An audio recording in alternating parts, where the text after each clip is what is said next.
Recording in progress.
On a webinar format, you will have no option to turn your camera or microphone on, but you can select the speakers you want to use here.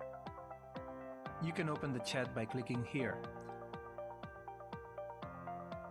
After clicking, you can select who do you want to send messages to, either only to panelists or to panelists and attendees. You can virtually raise your hand by pressing here. To lower it down, just press the same icon again. If you want to raise a question, you can use a Q&A, where you can write a question and choose whether you'd like to send the question publicly or privately. If you require simultaneous interpretation, you can find it on this icon, where you can select the language you want to hear the meeting interpreted into. While using the interpretation, press mute original audio if you hear the floor language on the interpretation channel. When you join the webinar, you will be asked to rename yourself. Please do so according to the following guidelines: name plus country or institution. Next, you will be asked to provide your email. Click on Join Webinar. You will join the webinar as an attendee. You need to wait for the host to upgrade you to panelist.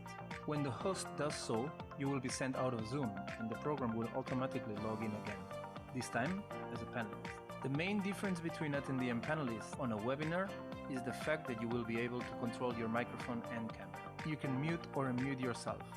You can also select the microphone and speaker you want to use. Also, when using interpretation, make sure that if you take the floor, you are using the same language you have selected for interpretation. Otherwise, you would be speaking over the interpreter. If you wish to speak in a different language than the one of the interpretation you are using, please turn off interpretation before taking the floor.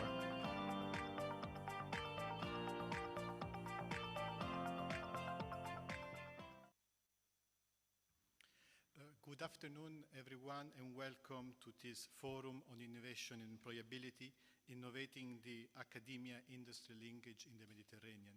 This is an event organized by the Union for the Mediterranean with the support of the German Development Cooperation, GIZ, and implemented with the help of Paradigm. I welcome you all, and without further ado, let's start with the opening by giving the floor to His Excellency Ambassador Nasser Kamel, Secretary General of the Union for the Mediterranean. The floor is yours. Thank you, Giuseppe. Good morning or good afternoon to everyone, wherever you are.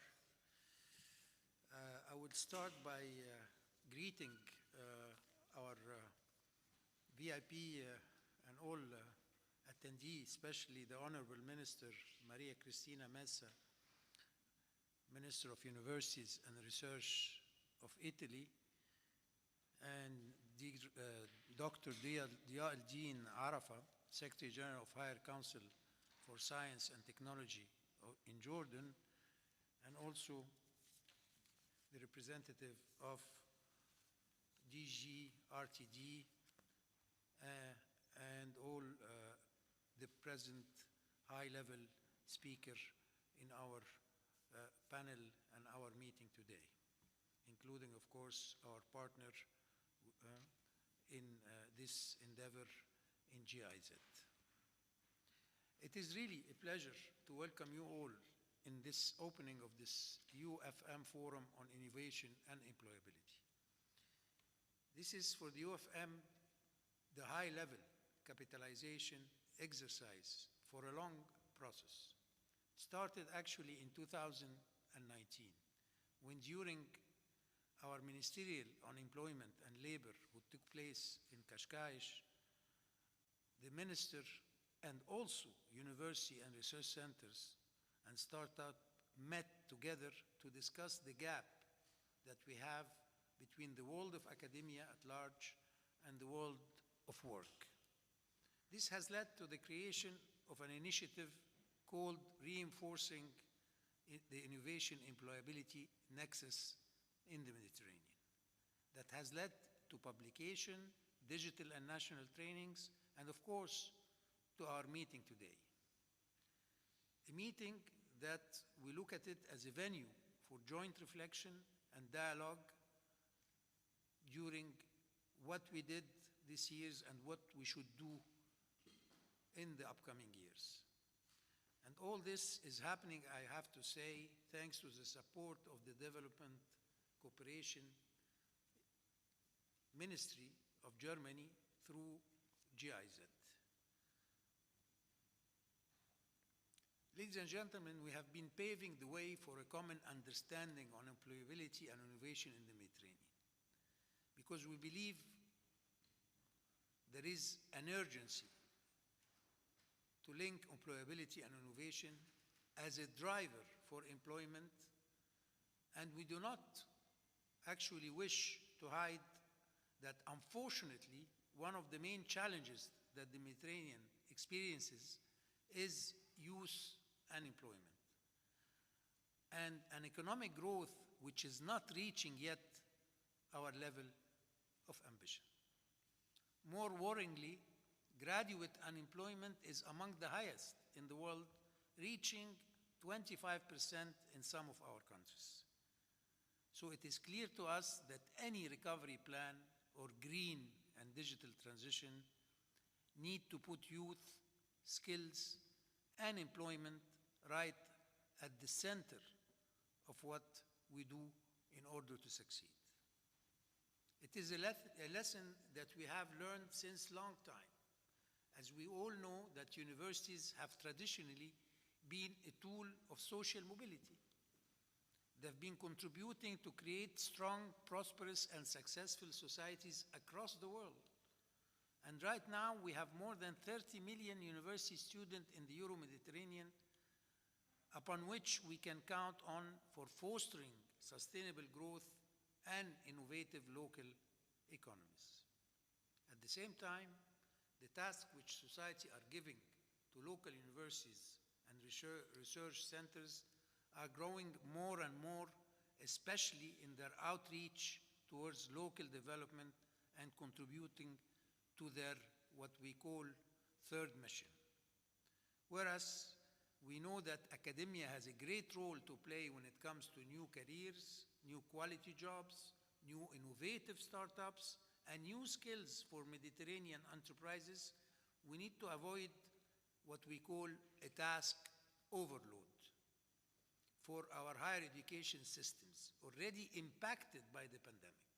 This is why there is a regional need for working as an ecosystem through what we call the Triple Helix: academia, business, and policymakers. And what we call today the quintuple helix, that we add to those three the civil society and sustainability.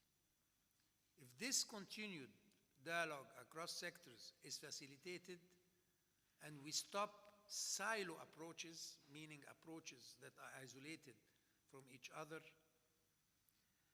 academia curricula and research projects can achieve a broader connection to local needs, enterprises can find the skills they need, and a closer connection to modern global value chains.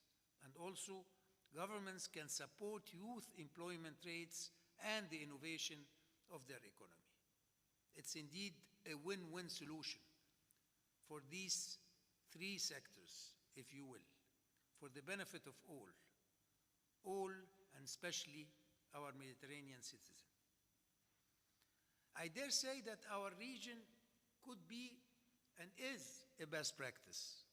It is actually my strong belief that the Mediterranean does not need to learn how to connect universities and the job market. We already know how to do it. And the UFM has created an entire publication detailing regional best practices, and what we need to do it is to highlight what is working, expand it, replicate and upscale it, analyze what is not delivering impact, and on this basis, we can transform our region in an employability laboratory, where higher education institutions, business sector, and policymakers can come together to open new paths for cooperation or new paths of cooperation, strengthen joint activities, listen to other sectors through structured dialogue, and create new innovation action. Ladies and gentlemen, the next step in the UFM RP and also RI which mean research and innovation,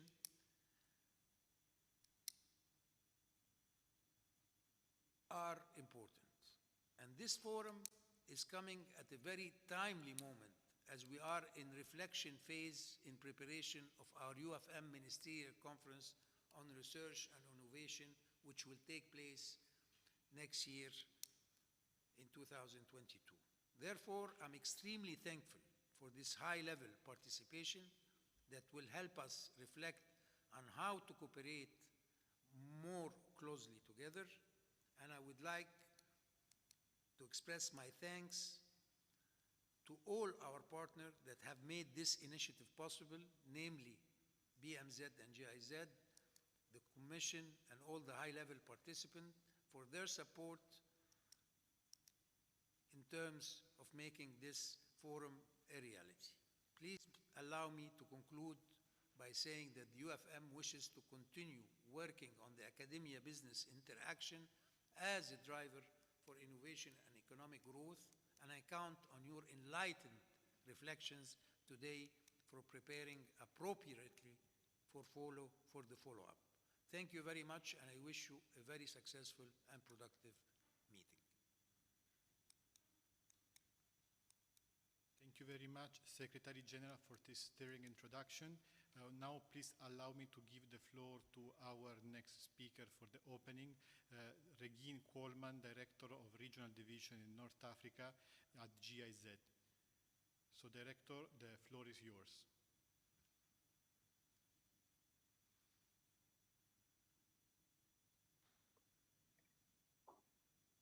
Good afternoon, Excellencies, Ambassador Kamal, ladies and gentlemen.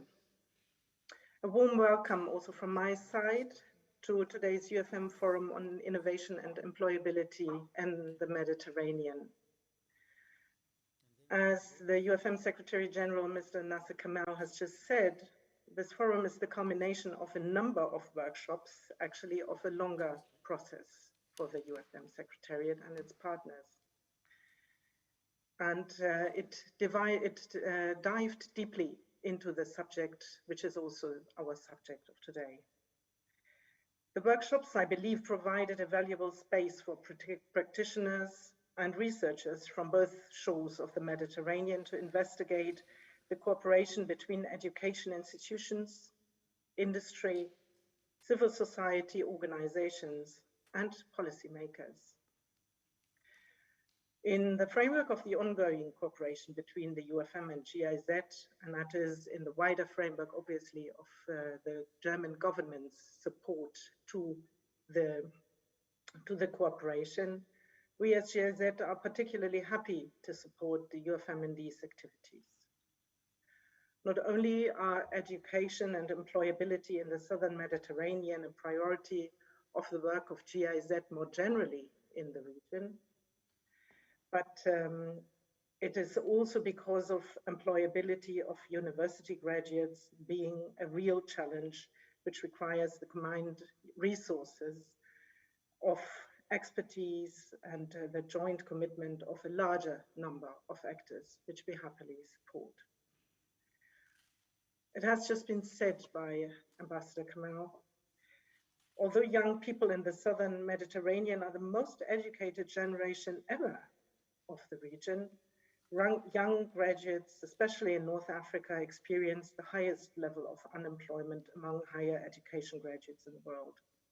Some 25% according to the United Nations Development Programme. You are muted, no? Thank you very much, Director. It's, I haven't finished. Sorry. Unfortunately, this is part of a bigger challenge of youth unemployment in the MENA region, and we are talking about the paradox of higher education in the Mediterranean region.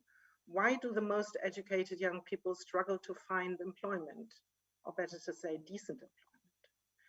One of the reasons of the persistent gap between the skills acquirement at universities and the requirements of businesses.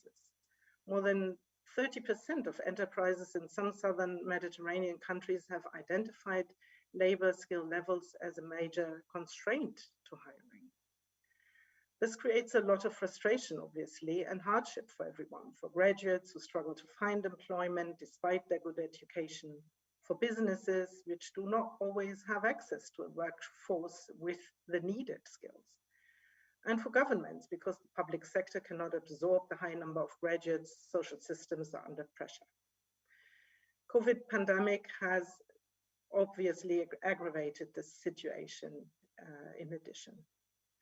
And I think this is exactly why we need to discuss policy tools, best practices in the region, maybe outside the region, that have achieved collaboration between enterprises and higher education institutions. That kind of collaboration that is actually necessary to provide employment and economic opportunities to the region. I'm therefore very happy to see the high attention that is given to the topic, and for such a distinguished group of speakers today from governments, European Commission, universities, industry, and to share their expertise and experiences with us here today. On behalf of GIZ, I would really like to thank the UFM for the continued cooperation, the organization, including of this forum. And we're looking forward to continuing that partnership with the engagement of the UFM and with all countries of the Southern Mediterranean. Thank you very much. Thank you very much, Director. Also for the continued support that GIZ has demonstrated in this initiative during the last years, which has allowed us to continue working on this field. And now that we have finished our opening, please let's now move to our high-level session, where we will have keynote speakers representing governments and international organizations and main actors that are involved in the Triple Helix, especially from the point of view of the policymakers. So first of all, please allow me to welcome the Minister of the Universities and Research of Italy, Her Excellency Maria Cristina Messa, that will give today's keynote speech on innovation and employability, focusing on the case of Italy. Both innovation and employability can indeed be key positive results for applying the Triple Helix model. Excellency, the floor is yours. Thank you very much, and good afternoon to everybody. Let me thank the Union for the Mediterranean and the organizing for this invitation, and for letting me discuss an issue that is particularly important, not only for the Mediterranean system, but also for the global system. The Ministry promotes technological innovation policies as part of the wider promotion of research and supports to higher education. The topic that has been entrusted to me today, that, as you said, is the Italian situation on innovation and employment, encourages to see innovation no longer as something positive in itself, but as a determining element also of the social processes, considering the value that is given to the role of everyone in society. It is essential to always keep in mind the ultimate goal of our action, which is that of improving living conditions of citizens, taking into account the different social and economic conditions inside the European areas.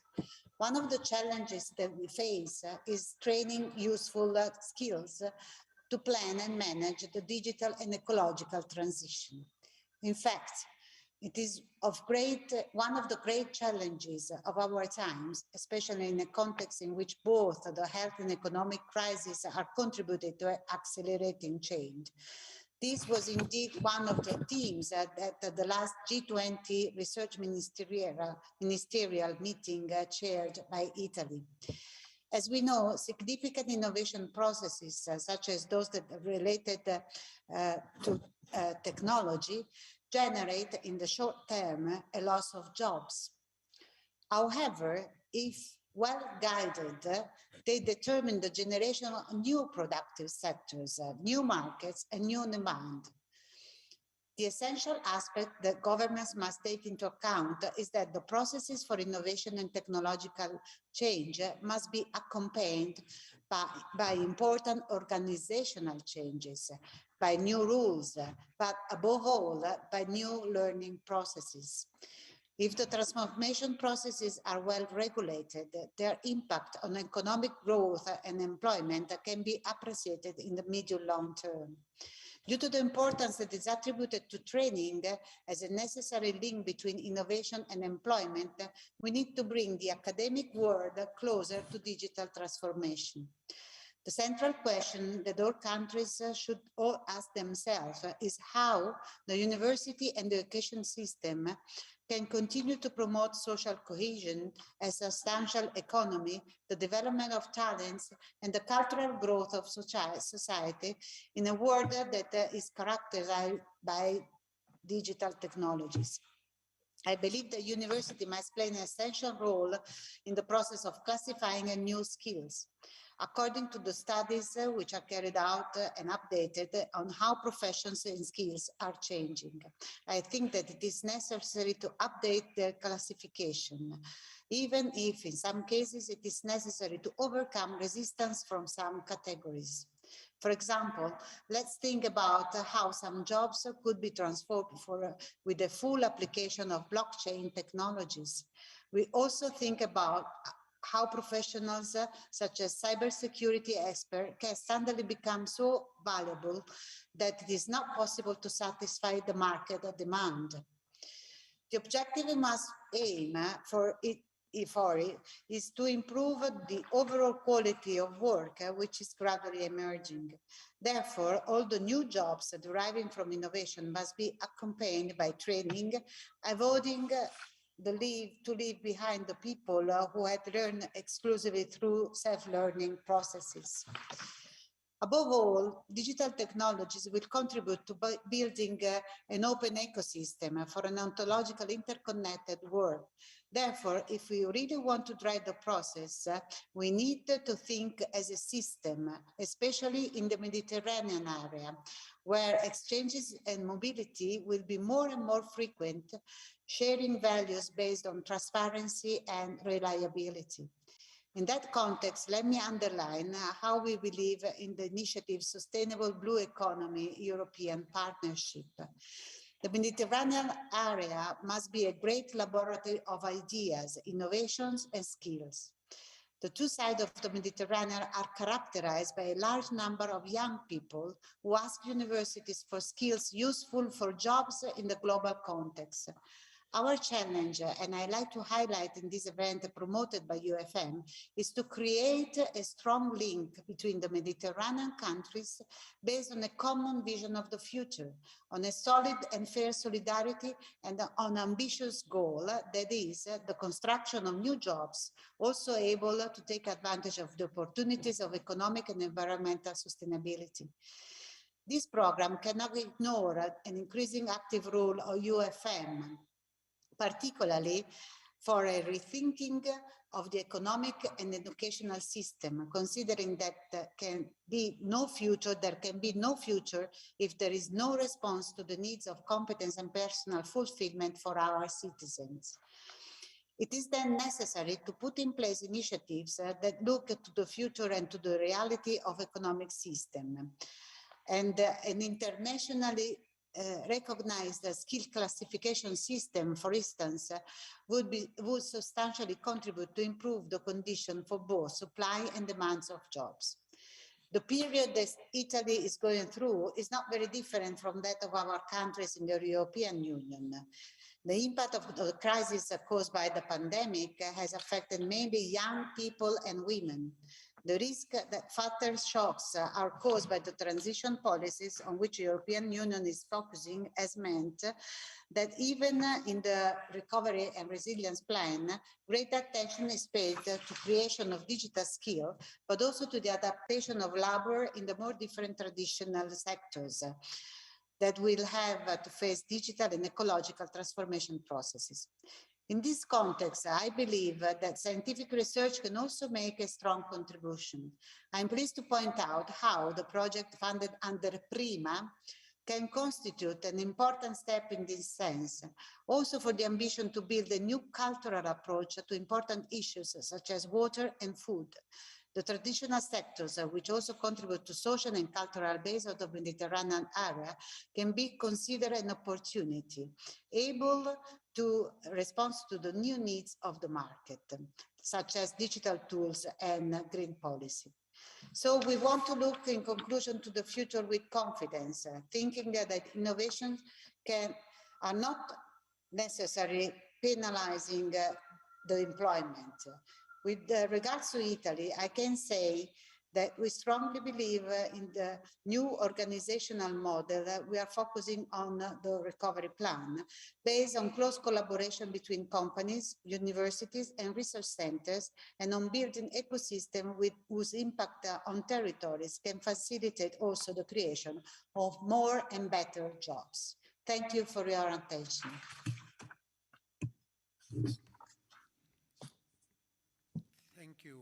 Thank you, Minister, first for participating at our forum today, and actually for a very enlightening and important introduction to our discussion today.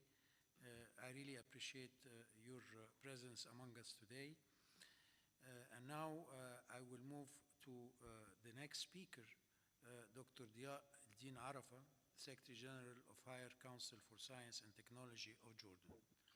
Sir, you have the floor, and thank you very much for being with us. Thank you, Mr. Secretary General. Thank you, Mr. Chairman, and it's right, and good afternoon for you all, ladies and gentlemen, and I hope our next meeting will be in person. I start by thanking the UFM for organizing this forum on innovation and employability, innovating the academia-industry linkage in the Mediterranean, and acknowledging the role of GIZ and GMZ in flourishing this forum and helping it to reach its outputs. Today, we have the opportunity to exchange views on the role of innovation and employability in achieving sustainable development goals and green transition in the Mediterranean. Academic transitions, research centers, private sector, governments, and civil society organizations are critical stakeholders in the region. Therefore, cooperation among them is an essential factor in creating jobs for young people. Ladies and gentlemen, Jordan outperforms several countries in the region in production, innovation, product innovation, technology absorption, competitiveness, startup skills, and cultural supports indicators. The Higher Council for Science and Technology envisage higher education institutions and research centers as central actors supporting the regional ecosystem through innovation and helping their graduates with entrepreneurial mindset regionally and internationally. Indeed, this is done through formulating policies and national strategies to support science and technology and innovation, promoting a cultural and innovation entrepreneurship, strengthening partnership and networking between learning institutions like universities, centers of excellence, and research institutions, as well as the industry. Integrating an entrepreneurial mindset as a transversal theme in higher education curricula, improving also access to funding, as well as activating business incubators and initiating centers of excellence for innovation and entrepreneurship. Allow me to highlight some on three key related initiatives that promote and support innovation employability nexus in Jordan. First, in 2018, the Higher Council for Science and Technology established the National Center for Innovation that aims to organize and coordinate the efforts of all stakeholders within a comprehensive and integrative framework that provides the business environment with clear directions and guidelines for economic opportunities and investments, and promotes participation in line with the standards of innovation ecosystem worldwide to improve Jordan's position to reach the best global practices. The NCI also assists in executing tasks and promote Jordan as an innovation hub in the region through its digital platform, the Jordan Open Innovation Platform, JOIP. Second, in a major information revolution of age and witnessing the digital transformation, the world is addressed by the language of numbers, which has resulted in the creation of databases and banks to store information. The Higher Council for Science and Technology in Jordan founded the National Information Center for Science and Technology, with a system relying on actuarial charts, meeting the needs in the public and private sectors to assist administration in taking appropriate decisions at appropriate times and anticipate the future by investing in our real capital, the human capital. The conceptual data model is the basic first step in building comprehensive databases based on truth, integrity, flexibility, efficiency, and usability without redundancy, through a system that includes the following dimensions: holistic approach, national and institutional, human and social, scientific, research and educational information. In view of the fourth industrial revolution, sources of wealth changed the natural materials to information, to a knowledge society and a knowledge economy whose raw materials are smart human resources, smart partnerships, and its means of education and training, then employment as a key to productivity, competitiveness, and economic performance, to create new knowledge and adapt it to build growth and innovation. Thirdly, in 2021, the Higher Council launched the Self-Employment and Professional Service Initiative, called SEPSI, aiming to create a platform for matching the companies or consumers with experts and professional services, building the self-employed individuals' capacity freelancers. SEPSI initiative also aims at educating SMEs about the importance of relying on correct scientific methods for decision-making to develop business and increase competitiveness. At this point, I do not fail to mention the outline training course from knowledge experience exchange to open innovation, the Jordanian case, conducted for 2 days in September 2021. This course, which the UFM implemented by Paradigm and supported by GIZ on behalf of the Federal Ministry for Economic Cooperation and Developments of Germany, BMZ, was perceived really well, and participants' feedback was exciting.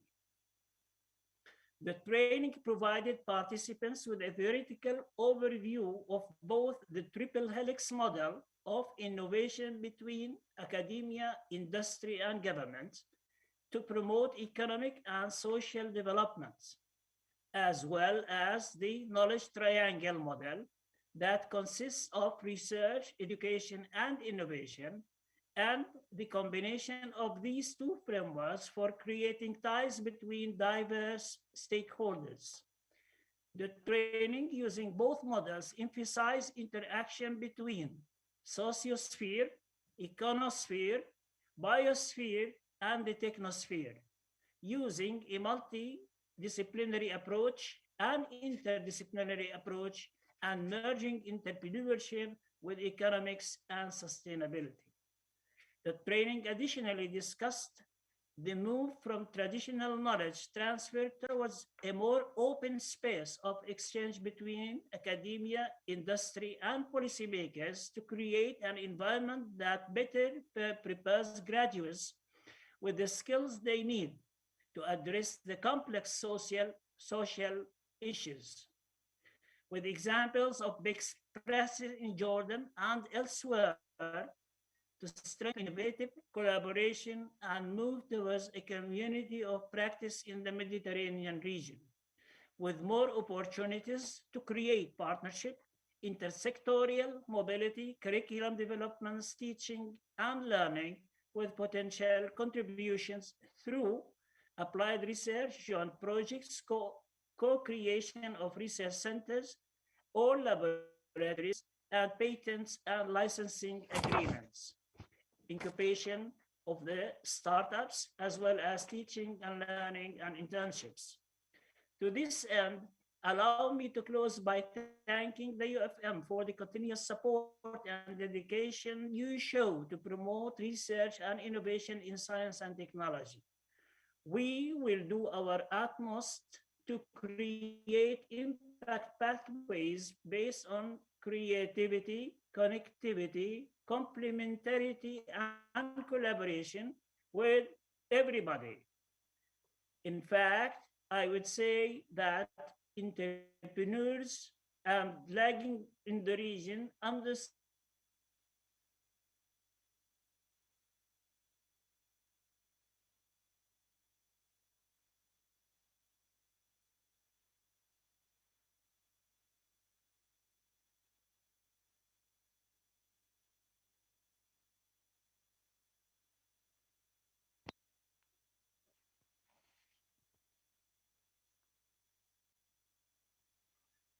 and maybe I lost connection during my last statements. But now we can hear you. Okay. Please continue, Um, Your Excellency. I don't know where I've lost the connection. At what stage? It was just 1 minute ago. Well, I would like finally, I mean, just to thank the UFM and everybody in this group. And in fact, I was just trying to mention that we will do at our utmost to create impact pathways based on creativity, connectivity, complementarity, and collaboration. And thank you very much, and God bless you. Thank you. Thank you very much, Your Excellency. Indeed, we are now also used to, after 1 year of pandemic, of very small hiccups, but we would like really sincerely to thank Jordan, and particularly HCCT, because of course, in the Union for the Mediterranean as a framework, Jordan is also the co-presidency, and specifically for research and innovation, HCCT is strongly involved in this framework. And it is absolutely great news to know that Jordan is knowing and willing to exploit more and more both the Triple Helix and the knowledge triangle as a way for promoting a stronger role and cooperation between academia, research, and the world of work. So thank you very much again. Now, I would like to move to our next speaker, Nienke Buisman, Head of Unit in the European Commission in DG Research and Innovation. Of course, Nienke Buisman is the co-chair of the UFM Bureau in Research and Innovation, is representing also the co-chair of the UFM Regional Platform in Research and Innovation, Maria Cristina Russo. And if you agree, Ms. Buisman, I would like to ask you specifically how the European Commission and more into the details, the GRTD is contributing with action strategies and best practices to create a global innovation community and more specifically a Mediterranean community of practice. So the floor is yours. Many thanks, Giuseppe, for the floor. Let me also first take the time to thank the Union for the Mediterranean Secretary General, Mr. Kamel, for the invitation to the European Commission DG Research and Innovation to speak at today's event. Also, our regards to Dr. Dia, our co-chair in the UFM RNI platform, as you indicated. My Director Russo, sends her apologies. She really regrets not being with you today and asked me to replace her. So she also wishes you all a very good webinar. On the EU side, as indeed, I would like to set out a couple of points, both in terms of the strategy, because on the EU side, we have adopted this year 2 new strategies. And I also would like to underline some of the tools that we're using in this respect. So the EU fully acknowledges the role of research and innovation that they play in achieving a more resilient and inclusive growth and creating sustainable employment opportunities in the region. And this is really clearly embedded in these new strategies. Earlier this year, we adopted the new partnership with the Southern Mediterranean, and this is actually presents several pillars, but you can see very clearly the role of research and innovation and the support to research and innovation being embedded in the economic pillar of cooperation for sustainable development, economic growth, and especially job creation in the region. A bit later in May this year, the EU adopted a new international cooperation strategy on research and innovation, which we call the global approach. And there again, I think the message is very strong on the role and the support of and the importance of investing in research, innovation, and in the, education for socioeconomic development and job creation in the EU itself, but also internationally. So we strongly believe that research and innovation is crucial in addressing the most urgent challenges the South Med as well as Europe are facing. And our collaboration aims to support several elements: technology transfer, innovation, collaborative research, and lead to more resilient and inclusive growth, the creation of sustainable employment opportunities, a knowledge society, as I said. Researchers from the two shores have been increasingly working together in mostly collaborative research projects through the various EU programs. For example, the EU framework programs have been instrumental in pushing forward research and innovation cooperation. To just give you a concrete example, about 294 public and private entities from the South Mediterranean have participated in our former program Horizon 2020, and this really is a big thing. Our new program, Horizon Europe, adopted earlier this year with the budget of a bit more than 95 billion for the next 7 years, remains open to our neighbors, and we hope to see further collaboration sorry, under this program.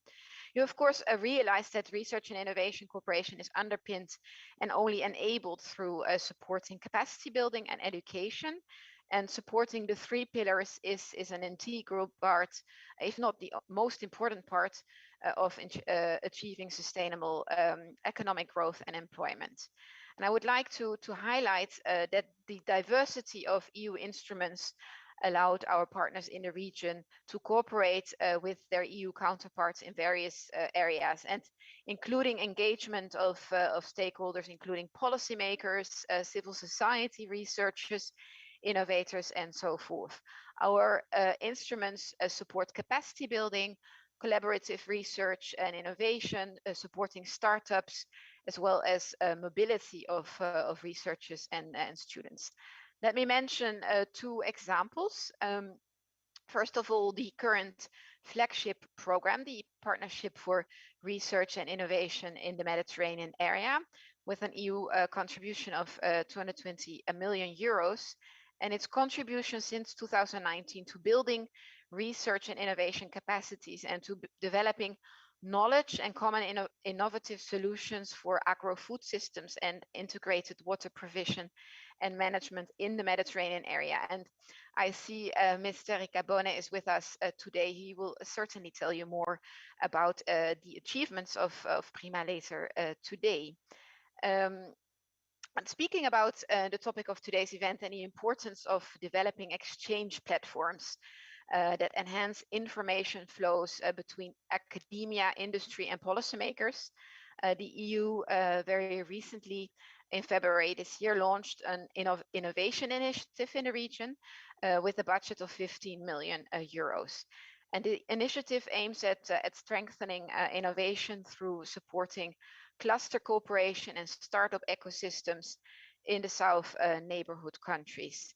And the initiative will start very soon, probably early 2022, and has the objectives to support the development of the startup ecosystems, increase capacity of local actors through assisting innovation organizations and tech hubs in generating value-added activities and new sources of economic growth and employment.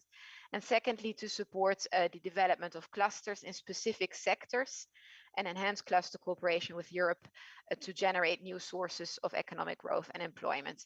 I also see that my colleague Ingrid Schweiger from DG NEAR is on the agenda later today, who may explain more about this program that is managed by DG NEAR. Let me now turn towards the future. As Secretary General Kamel mentioned in his opening speech, we are indeed planning a ministerial meeting in 2022 with the Ministers for Research and Innovation representing all the UFM member states. And we hope during this ministerial to give great impetus for agreeing on the implementation of the new research and innovation agenda that we have co-created, co-developed with the region over the last 2 years. It has a specific focus on climate change, renewable energy, and health. And we agreed on a set of roadmaps, research and innovation roadmaps earlier this year. And these roadmaps really acknowledge the knowledge triangle, research, education, and innovation in the 3 areas, and include also a capacity building agenda. So very complete. And the agendas highlight the needs for researchers, but also entrepreneurs, civil society, policymakers, and investors. And we do put a lot of emphasis on the role of multiple stakeholders in putting the dots together in this triangle. So discussion on how best to implement this new agenda are currently ongoing within the UFM R&I platform. Horizon Europe will play an important role, Prima possibly also, and perhaps the Horizon Europe Ocean Mission or European partnerships within Horizon Europe, as well as the NDK program, which are obviously all European programs. We also hope to integrate several of the national programs. So a lot to look out for researchers and innovators in the region in the next years. So finally, let me say a few words about the EU tools for capacity building and mobility. The Southern Mediterranean also benefits from capacity building projects in higher education. Over 200 projects have been supported since 2015. And many of these aim at modernizing the higher education systems and strengthen the relations of universities with the wider socioeconomic environment. For example, the Erasmus Plus virtual exchange project, which ran between 2018 and 2020, allowed young people from Europe and the Southern Mediterranean region to connect in safe online facilitated dialogues, discussing current issues that matter to them. And this breaks down cultural barriers, allows young participants to build meaningful relationships across borders and cultures, and practice skills that are important for their employability. And by the end of 2020, the project had reached over 30,000 participants from both shores of the Mediterranean. Since 2015, over 56,000 participants have participated in higher education mobility activities, In addition, 654 participants from the Southern Mediterranean have benefited from Erasmus Mundus grants for pursuing a full Erasmus Mundus joint master degree in Europe. And finally, of course, the Marie Sklodowska-Curie actions, which support career development of doctoral level researchers from the region. So you can see that the diversity of strategies and tools is very inclusive, is large and inclusive. I hope I've been comprehensive enough. Many thanks for your attention, and I wish you a great meeting today. Thank you, Giuseppe. Thank you very much, Nienke. Indeed, this shows through this very impressive set of number of initiatives, of strategies that the European Commission has indeed raised its level of ambition in cooperating on the Triple Helix in the Mediterranean. We are seeing a huge impact on the ground, and we are all aware of the great role that it is going to take in the next few years, not only because of course, of the roadmaps that you correctly highlighted on climate change, renewable energy and health, but also more general the impact that Horizon Europe is going to have globally, and especially with this new global approach is now being promoted. So thank you very much, and thanks always to the European Commission, to the GRTD for the continued partnership and structural support as the co-presidency of the Union for the Mediterranean on research and innovation. Now, please allow me to move to our next esteemed guest. We have the pleasure of having with us Professor Mokhtar Mahweshi, Head of Cabinet at the Ministry of Higher Education and Scientific Research of Tunisia, that will present to us the Tunisian point of view on employability and on innovation. So, Professor, the floor is yours.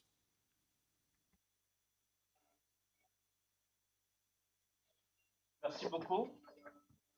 Monsieur le secrétaire général de l'Union pour la Méditerranée, Madame la représentante de la GIZ pour la région d'Afrique du Nord, Madame la ministre des universités de la recherche en Italie, Monsieur le secrétaire général du Conseil supérieur des sciences et technologies de Jordanie, Madame la représentante de la Commission européenne, mes chers collègues, Messieurs, Mesdames les panélistes, Messieurs, Mesdames les intervenants, c'est pour moi un réel plaisir et un sincère plaisir d'être parmi vous pour la deuxième fois maintenant. Et c'est vraiment un réel plaisir. Pourquoi? Parce que d'ores et déjà, je peux vous dire que la première fois que nous sommes vus, le résultat pour moi, et à travers l'évaluation des partenaires tunisiens pour la formation, pour les 2 sessions de formation qui ont eu lieu le 20 et le 21, ces résultats sont très probants. Ils sont très importants. C'est la raison pour laquelle j'ai voulu également être parmi vous aujourd'hui pour diverses raisons. D'abord parce que la thématique que vous avez choisie, que nous avons tous choisie, et qui est relative à l'employabilité des diplômés, l'innovation et l'employabilité est une thématique qui nous préoccupe au niveau du ministère de l'Enseignement supérieur et de la Recherche en Tunisie.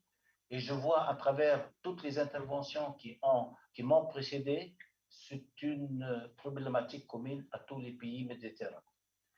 Nous considérons également que cette problématique de l'employabilité, pour nous, du moins en Tunisie, s'est amplement aggravée avec la Covid-19. Deuxième raison qui nous a incités à participer, moi et mes collègues du ministère, très activement à ce forum, c'est l'approche qui a été utilisée par le consortium et qui est une approche innovante pour étudier, pour essayer de lever les défis quant à l'employabilité. Troisième raison, je suis certain qu'à l'instar de tous les pays du monde, la Tunisie et les autres pays de la Méditerranée, de cette très belle région, ont initié des initiatives pour faire face au chômage de diplômés de l'enseignement supérieur. C'est pour nous donc une occasion, une opportunité, une voie de compiler nos expériences et de les partager ensemble et de les mettre en exergue pour pouvoir bâtir ensemble un avenir qui va, bien sûr, fédérer toutes ces opportunités. C'est pour vous dire, dans un premier temps, que nous accordons au niveau du ministère de l'Enseignement supérieur et de la Recherche une grande importance à cette thématique. Et je voudrais, par la même occasion, remercier tous les partenaires, tous, sans exception, pour nous avoir donné cette occasion de discuter avec vous. Je vais partager avec vous quelques réflexions contenant quelques réflexions. Donc, vous voyez, je suis en train de partager avec vous quelques données sur le secteur et sur l'initiative réalisée en Tunisie. Est-ce que vous voyez ce que je partage? Oui, très bien. Très bien. Alors, je vais très rapidement, bien sûr, en respectant le temps qui est le mien, de voir trois éléments très importants que je vais bien évidemment partager très rapidement, bien sûr. Dans un premier temps, je vais vous donner quelques données relatives au potentiel du secteur recherche, développement et innovation en Tunisie. Pour parler très rapidement des chiffres et des données relatives au chômage des diplômés de l'enseignement supérieur dans mon pays et quelques exemples des instruments d'interconnexion que nous avons initiés au niveau universitaire établissement avec l'industrie en Tunisie. Bien sûr, Madame Ahlem, ma collègue, va vous en parler d'une façon beaucoup plus exhaustive. Alors, le potentiel. Très rapidement, vous voyez que, en ce qui concerne notre système, je peux considérer qu'on est très développé sur le plan institutionnel. Il y a énormément d'institutions. Vous voyez à droite 13 universités, 205 établissements publics, 17 établissements privés, 37 écoles doctorales, avec un nombre important d'enseignants, chercheurs, docteurs et doctorants. À gauche, vous avez des structures dédiées exclusivement à la recherche. 39 centres, 448 laboratoires, unités de recherche et surtout unités de services communs en relation avec le monde socio-économique. J'ai laissé exprès les 13 technopoles pour vous dire que ce sont les moyens pour nous d'inviter les industriels, d'inviter le monde socio-économique, d'être à côté des universités. Mais également, vous avez plusieurs structures institutionnelles d'appui et d'interfaçage. Je vais citer quelques-uns. Par exemple, le CCK, c'est un point très fort sur le plan, bien évidemment, du numérique. Juste parmi les 13 universités, il y a une qui est totalement dédiée à l'enseignement à distance et c'est l'université virtuelle de Tunisie. C'est un exemple unique, je pense, dans certaines régions. Deuxième élément concerne les ressources humaines. Nous avons, je l'ai dit tout à l'heure, un potentiel humain très important. Mais surtout, je voudrais insister sur deux paramètres très importants qui me paraissent extrêmement importants. Pourquoi? Parce que c'est sur ce paramètre on peut baser notre réflexion, notre stratégie, le nombre de jeunes et surtout le nombre de femmes. On est à 55,4 de jeunes chercheurs des femmes. Permettez-moi, parce que pour moi, les femmes sont beaucoup plus performantes que les hommes, même si je suis donc dans ce sens. Alors, deuxième donnée concernant la production scientifique. Vous voyez à gauche que la production scientifique en Tunisie a doublé entre 2010 et 2019. Et surtout, ce qui est le plus important, que la qualité de cette recherche est également, c'est nettement également améliorée. Pour le Q1, on est passé de moins de 2000 à plus de 3 ou 4 000. C'est pour vous dire que, la même chose pour une publication indexée, c'est pour vous dire que nous avons une production de recherche très importante. Par PIB, on est classé, je pense, 13e. Mais également sur le plan éducation, dans certaines spécialités, on est très bien classé. Si vous voyez Sciences and Engineering, graduate sur 132, c'est Global Innovation Index, on est deuxième. C'est pour vous dire que sur le plan production fondamentale scientifique, on est très bien classé.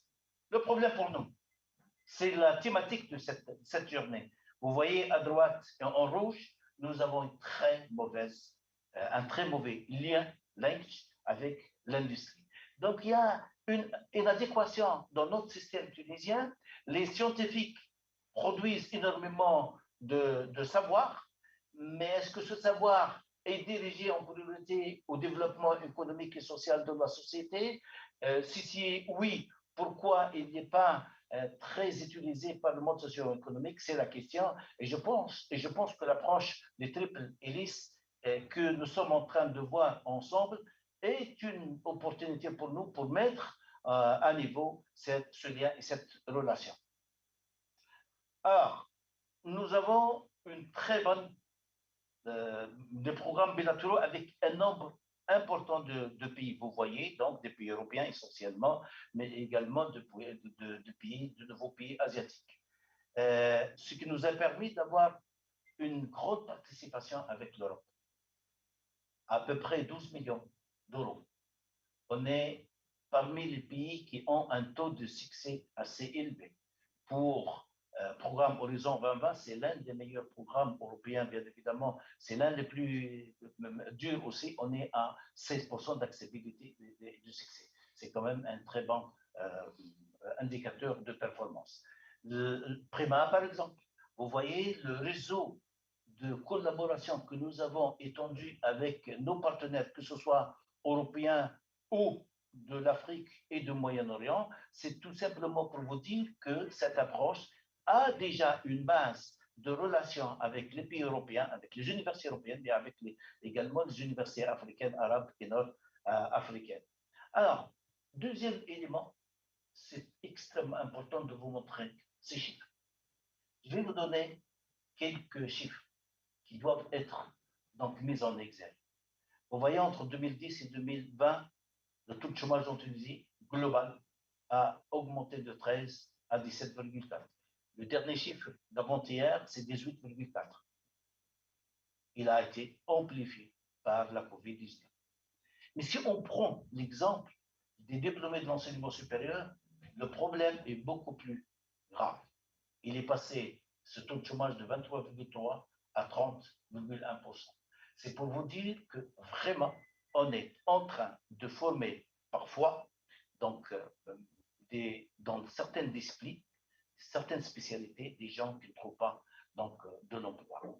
Et le problème se pose encore plus pour les jeunes diplômés, les jeunes filles de diplômés, dont le chômage a passé 2018 à 38% à 40,7% en l'an 2020. Tout ça avec un autre défi très important. Pour nous, les diplômés de l'enseignement supérieur sont quasi recrutés par la fonction publique. Les entreprises ne recrutent pas beaucoup. Le monde socio-économique ne recrute que 4,42% des chercheurs dans l'entreprise. Ça, c'est aussi un autre défi. J'ai voulu le mettre en relief, eu égard à la thématique choisie dans ce forum. Alors, problème de chômage, comme vous l'avez bien dit, tous les intervenants l'ont bien dit, ce n'est pas un problème de l'université seulement, c'est un problème complexe, c'est un problème qui a des causes très interdépendantes et qui a des causes très diverses et mythiques. C'est à nous, maintenant, de développer les causes.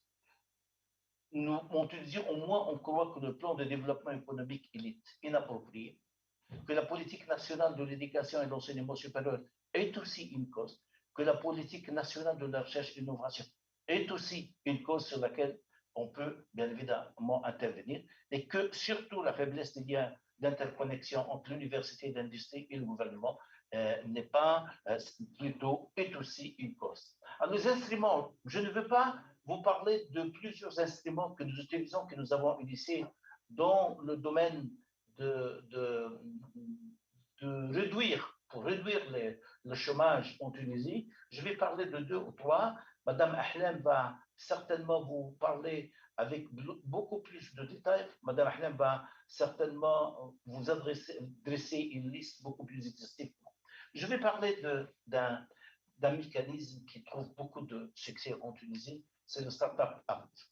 c'est nous voulons, par le biais de ce mécanisme, faire de la Tunisie un nouveau hub d'innovation et de start-up de la région. C'est un cadre juridique. Il est juridique, donc, et c'est la base de toute innovation, avec 20 mesures structurées et qui va nous permettre d'avoir un label de mérite et d'avantage aux entrepreneurs, investisseurs et de start-up. Voilà les objectifs qui sont indiqués. C'est pour stimuler le développement socio-économique, bien évidemment. C'est pour créer un environnement favorisant l'entrepreneuriat, définir et labelliser les startups et accès au financement parce que c'est une démarche très importante. Exemple, nous avons sur 770... Je m'excuse, messieurs les chefs de cabinet, mais le temps un peu nous presse. Si vous pouvez clôturer dans les prochaines quelques minutes. Exactement, je vais juste clôturer. Deuxième, c'est pour parler de Mobidoc, la mobilité de doctorat et post-doc, qui est également un mécanisme qui est mis par la Tunisie pour favoriser l'entrepreneuriat des docteurs et de doctorants. Juste pour terminer, c'est la diapositive, donc la dernière diapositive. Donc vous avez vu que j'ai voulu respecter le temps. C'est le tiers, c'est le secteur de recherche labo. C'est donc l'organisme bénéficiaire au niveau de l'entreprise et c'est l'ANPR par le biais de laquelle cette hélice pourrait être initiée. Au terme de cette intervention, je vais réitérer mes remerciements à tous les organisateurs qui nous ont permis d'intervenir, mais surtout de vous dire l'engagement du ministère de l'Enseignement supérieur de soutenir cette action et d'aller vers le vent avec vous pour cette thématique très intéressante pour nous. Merci beaucoup. Merci beaucoup, messieurs les chefs de cabinet. Merci pour avoir montré vraiment comment la Tunisie est vraiment un laboratoire de bonnes pratiques dans toute la Méditerranée pour renforcer les liens qui existent déjà entre l'académie, les universités et les secteurs privés, mais aussi pour les partenariats stratégiques qu'on a établis avec votre ministère, qui nous a permis de co-créer ensemble vraiment de la formation de haut niveau des pilotes. Donc, merci beaucoup. Et on va écouter un peu plus juste après avec Madame Ahlem. Now, this will conclude the first part of this meeting, the high-level session. We had the pleasure of having some high-level speakers from different parts of the Mediterranean that have represented indeed how policymakers are really valuing the importance of universities and research centers, what we dub synthetically as academia, as a tool for reinforcing and relaunching economies after the pandemics. Now, just before we move to the second session, where we are going to have more at technical level, some high-quality intervention that present some best practices and some good ideas, some reflection forwards, we thought it was important to have a very brief moment for presenting the context of this whole initiative, which is being supported by GIZ, and we are being also supported in the implementation side by Paradigm.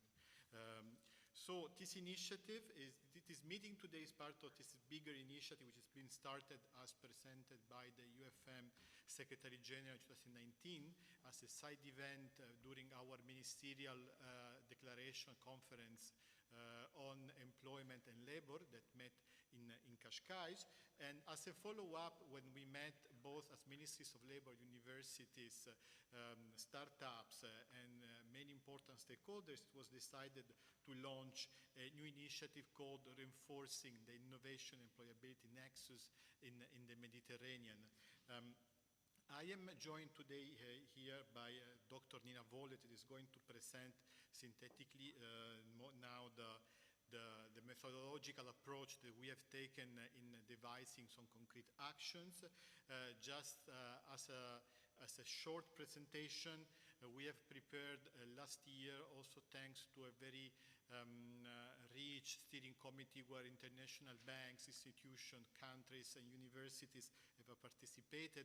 We have developed a handbook which you can download from the website of the Union for the Mediterranean, which is targeting some concrete fields of cooperation, going from capacity building to partnerships, to internships, to inclusion and diversities, and is highlighting the three pillars of the Triple Helix, which is academia, governments, and business, proposing entry points, potential activities, but also highlighting what is already ongoing in the Mediterranean as a best practices to replicate. This year, we have been preparing and delivering, first of all, a digital training, which we are going later to see the winning team of the first digital training, the UFM on innovation employability, which was spread across the Mediterranean. And then, as a pilot, two national trainings, one in Jordan and one in Tunisia. They were co-created, keeping into consideration what were the local interests for further work. Always keep into consideration the Triple Helix. So without further ado, I would like to give the floor to Dr. Nina Voles, the Managing Director at Paradigm, for presenting our theoretical framework and our activities. The floor is yours. Thank you, Giuseppe. Just share.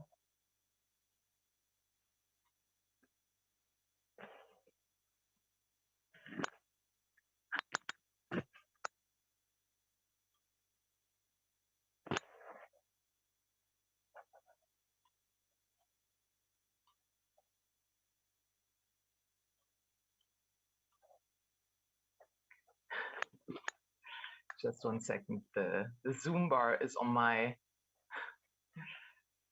We can see the slides. Yeah, you can see it now. Okay, good. Good, so, so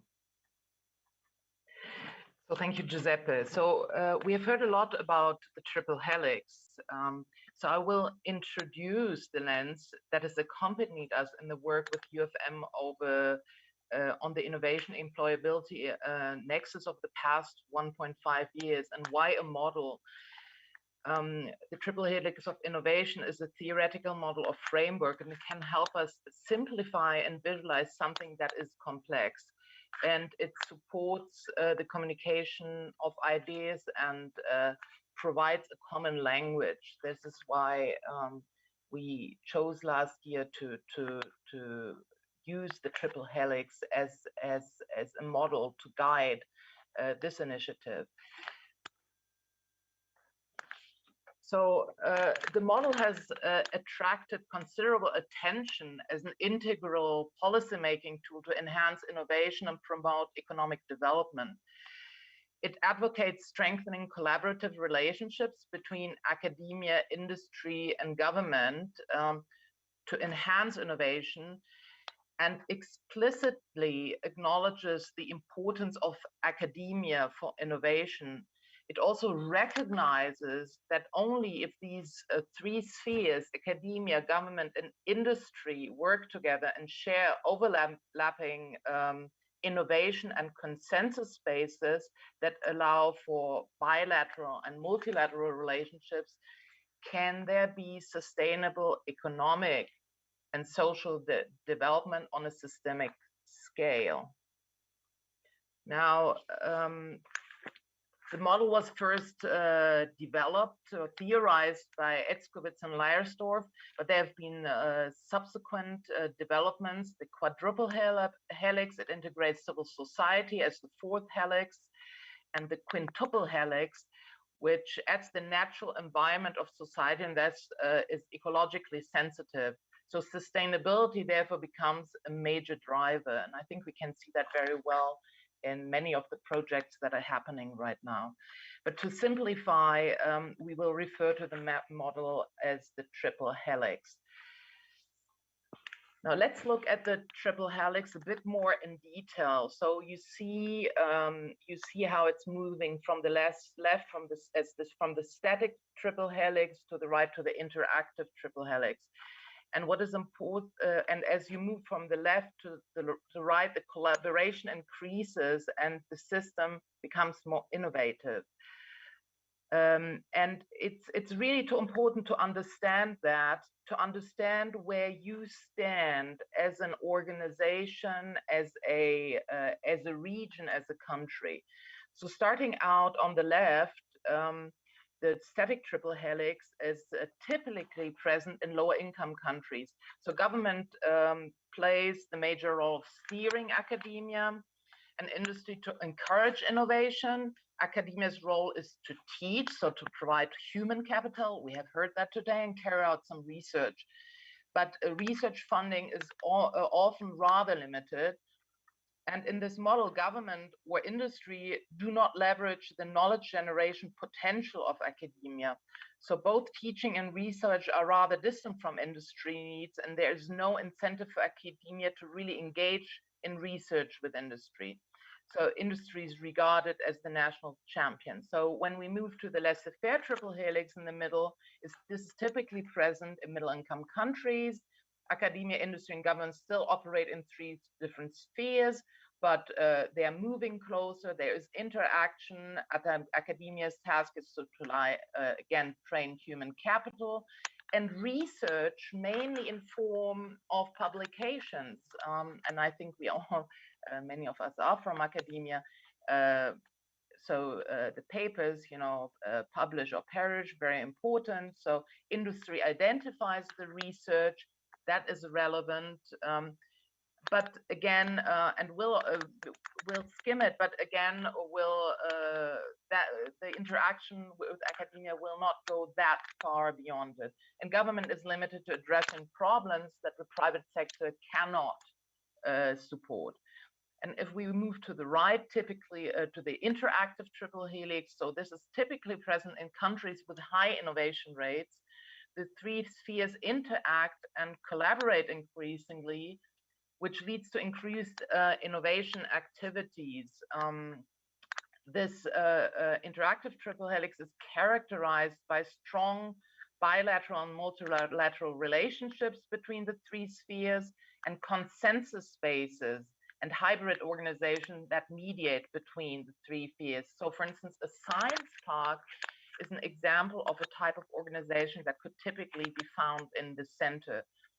So academia becomes to play a prominent role in innovations, and universities become more entrepreneurial as they establish new relationships with industry and change their mission. And innovation policy is rather than an outcome than a perspective from government. And I think that is important.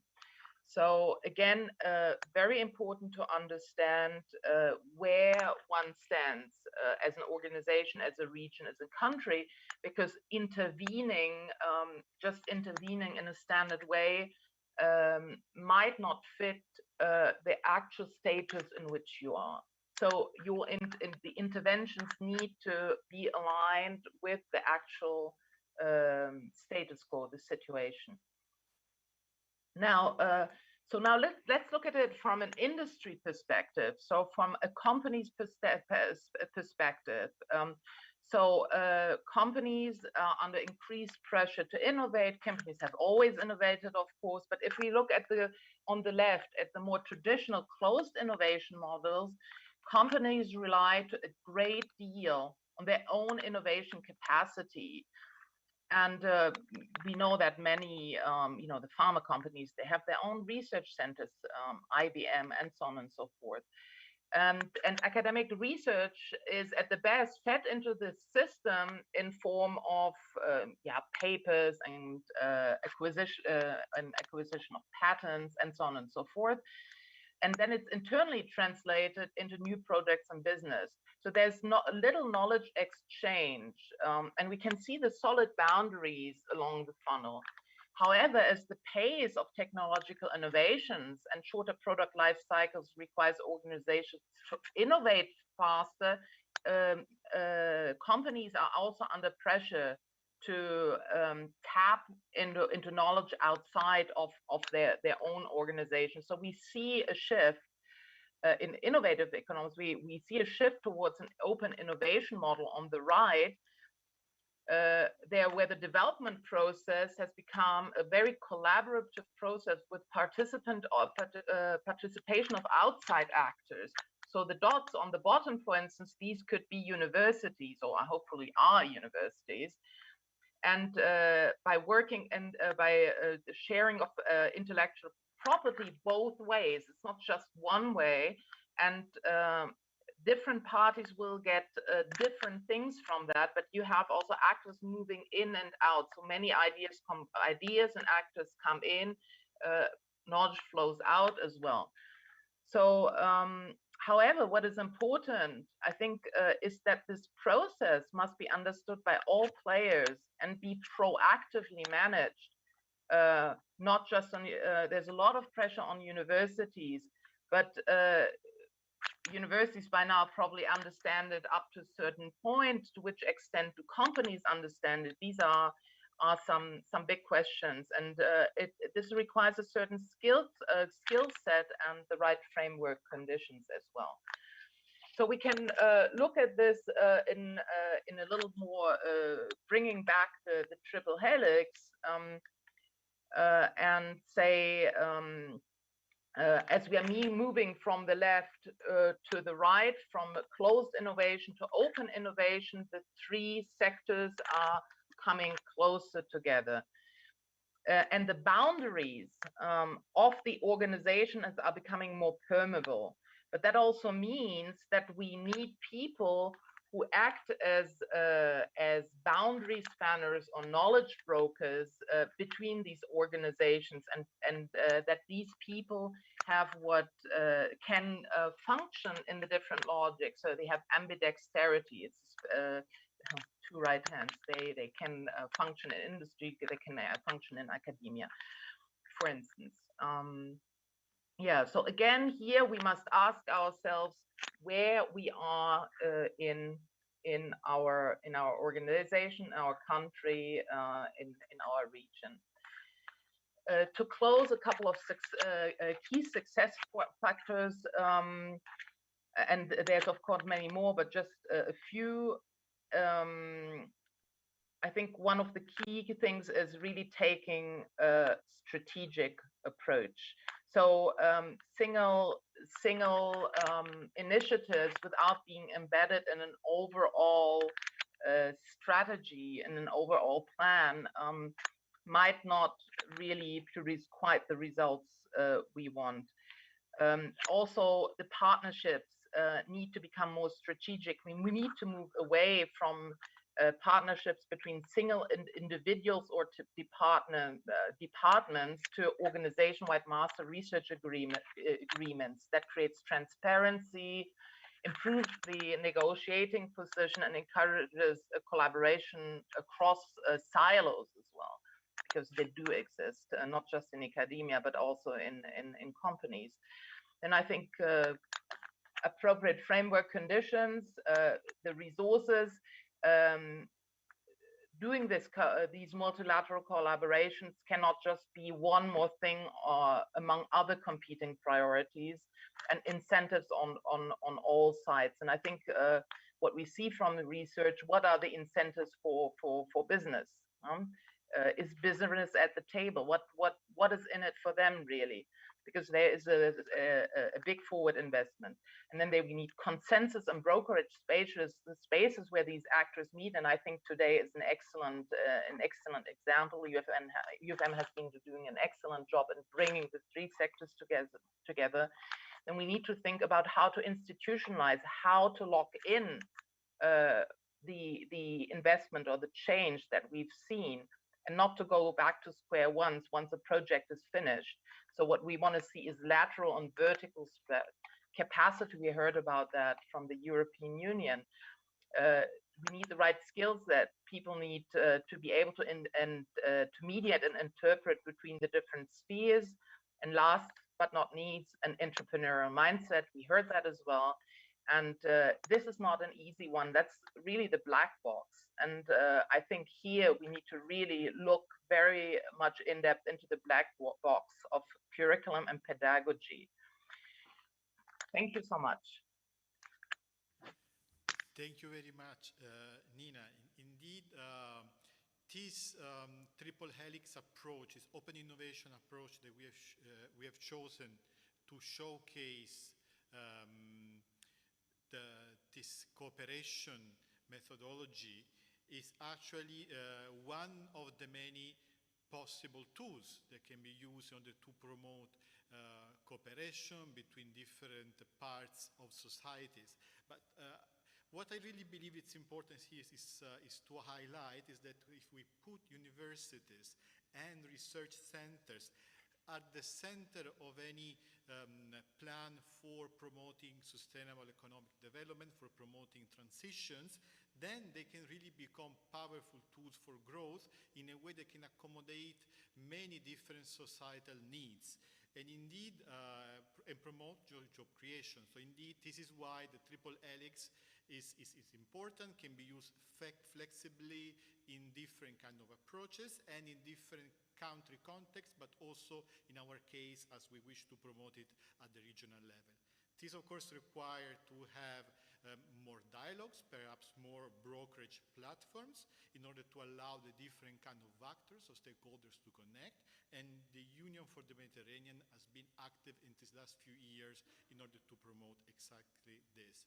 So thank you very much for your intervention and also for your close support along this year for preparing this training. This concludes, let's say, the transition from the first part of our meeting towards the next part of the forum. It is a pleasure to start now this part on lessons, ideas, and opportunities on innovation and employability. Would you please excuse us if we are not able to go to the coffee break, but time presses us. It's actually we are quite on time, so we are within a reasonable time frame. This is very good. Now, without further ado, I believe it's best to start the second session. And for this, I'm very much pleased to welcome Professor Angelo Riccaboni, who is, of course, a full professor at the University of Siena, but for the Union for the Mediterranean, is also the president of the Prima Foundation, the Partnership for Research and Innovation in the Mediterranean area. So his session will set the scene on innovation and career. Somebody has opened the microphone. No, okay. His presentation will set the scene on innovation and careers in the Mediterranean. So, professors, the floor is yours. Thank you very much.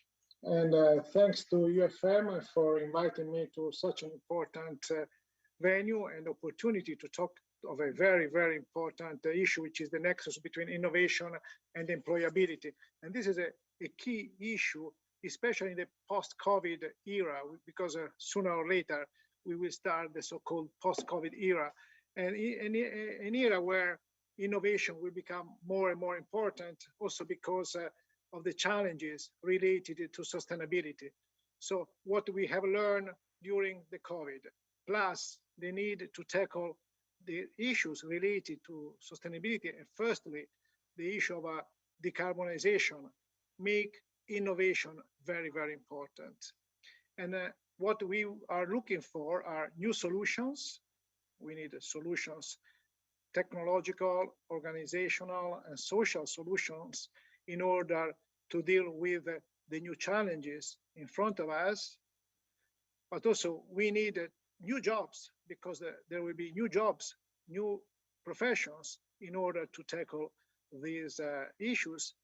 And we need also the human capital to deal with such issues. So we need solutions, we need jobs, we need the human capital able to deal with these challenges.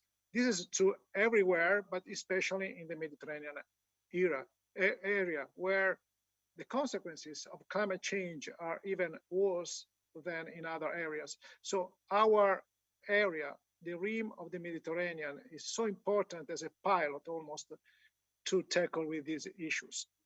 So I think that the UFM is doing very well to promote the issue of the link between employability and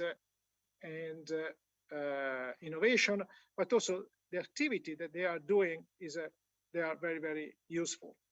So what we can say is that in the area of the Mediterranean, we have good examples of links between innovation and employability.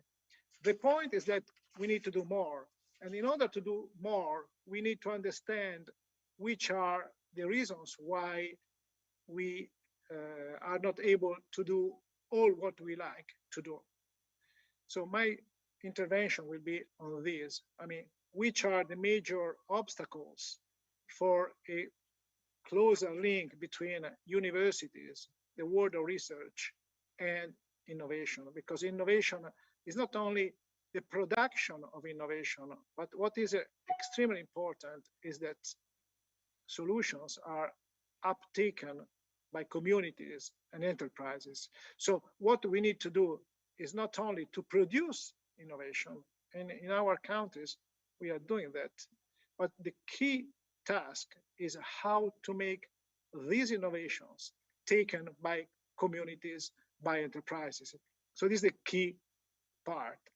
And it is particularly difficult all over the world, but especially in our area. And I will return on it with a few thoughts about food systems. But first, let me say which are the major obstacles. And I say so after my experience as a rector of a university, but also participating to the Mediterranean conversation in the last few years on these topics. So in my opinion, there are 5 major reasons why we are not able to do more. And I will mention these 5 reasons, and I will also say a few words on what we should do in order to overcome these obstacles. The first one, we should say so, the first one is a cultural approach. We as universities often do not see yet the third mission, the uptake of innovation by our companies and our communities as a strategic goal. So we need to give strategic relevance. We need that within universities, within governance bodies, this issue is taken as a strategic one. We need also incentives in this direction. For instance, too often in our countries, the major incentives given to academics are towards research, while the third mission and the promotion of uptake of innovation by our communities is not considered very important. So this is a first point, the cultural approach, and we need to change the incentive system. Second, we have to say that there's a lack of funds. When I talk to my friends, rectors, or in the leading roles in universities, I mean, they know what to do often, but they don't have the funds. So as a matter of fact, in the Mediterranean rim, only France has a good level of expenses for research and innovation compared to the GDP. So we need to increase the efforts made by our governments in the research and innovation area. Third, we need ad hoc structures and ad hoc programs. So we need things like living labs, like lighthouses, demonstrators.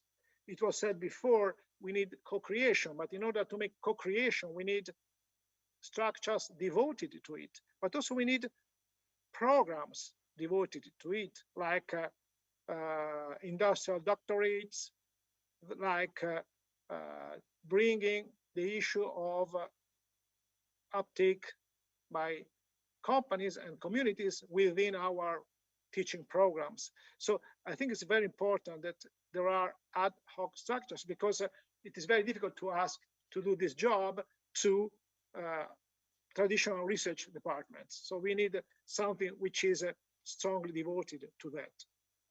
The fourth point is that we need professional figures. We need people focused on that. We need innovation brokers, technologists.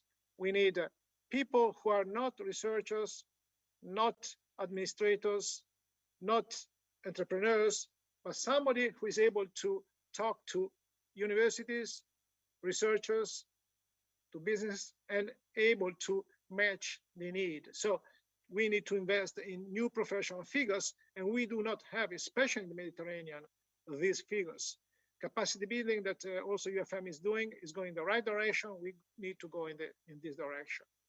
Fifth issue, we need more networking. We need to have the tools to make people talk about these issues. We need to showcase good practices.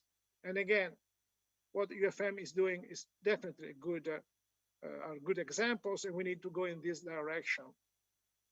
For instance, in this direction, in February 2022, there will be the so-called University Business Forum, where we have a room and time to share experiences and to see good practices. And this is something that we are also organizing, and we see UFM, this will be organized in Italy, and we see UFM as a very good partner, and we hope that we will be able to work on this topic, because it is very important to share good practices and to show that we can make it. So I will dedicate the last 2 minutes on a stronger MED perspective, because if the question is the MED perspective useful? Well, the answer is certainly yes, because as I said before, the climate change will be even stronger and will hit our communities more than in other countries. So we need to be even more careful about the role of innovation.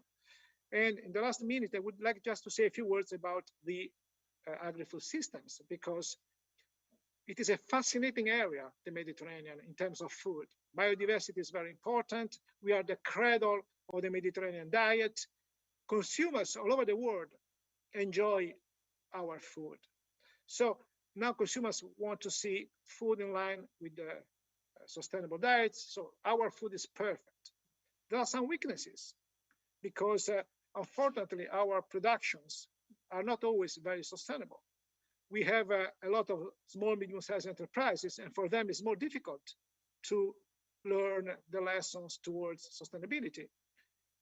There's also around the world some push towards other dietary patterns, universalistic dietary patterns, which are not careful about local traditions, local values, context at local territories. So we need to take advantage of our strength points and to avoid weaknesses. So innovation will be important, even more important in our area in the agri-food systems, because through innovation, we can really take advantage of these opportunities and avoid risks. I just mentioned the issue of precision agriculture. Precision agriculture is not rocket science. It's not something unbelievable. It's something that we can do it. We can support companies to adopt good solutions. We need to have we can create new jobs. We can promote more sustainable production. So precision agriculture is a clear example that if we work united, I say innovators, academia, business, we can bring good solutions and advancements for our companies, for our youth, for our women, for our economies, and to build a more sustainable and more inclusive societies. So thanks a lot for the attention that you gave to me today, and back to you, Giuseppe Provenzano. Thank you very much.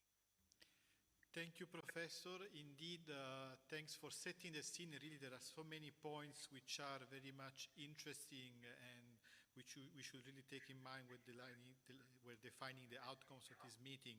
The point about incentive systems is quite interesting, and also the need for more professional brokers, the networking, and also the takeaway point that the Mediterranean perspective is indeed useful. And as we can see in the case of Prima, agri-food is one of the methodologies which we can use in order to promote Mediterranean cooperation. So thank you again for these enlightening words. Now I would like to move to a session where we would like to present some best practices, some Mediterranean lessons that we can learn. Of course, I would like also to invite all the participants, if they want to present their own experiences in the chat, because then it will be very useful for us to read if you have some initiatives, some programs which are connected to this topic, so we can learn from you as well.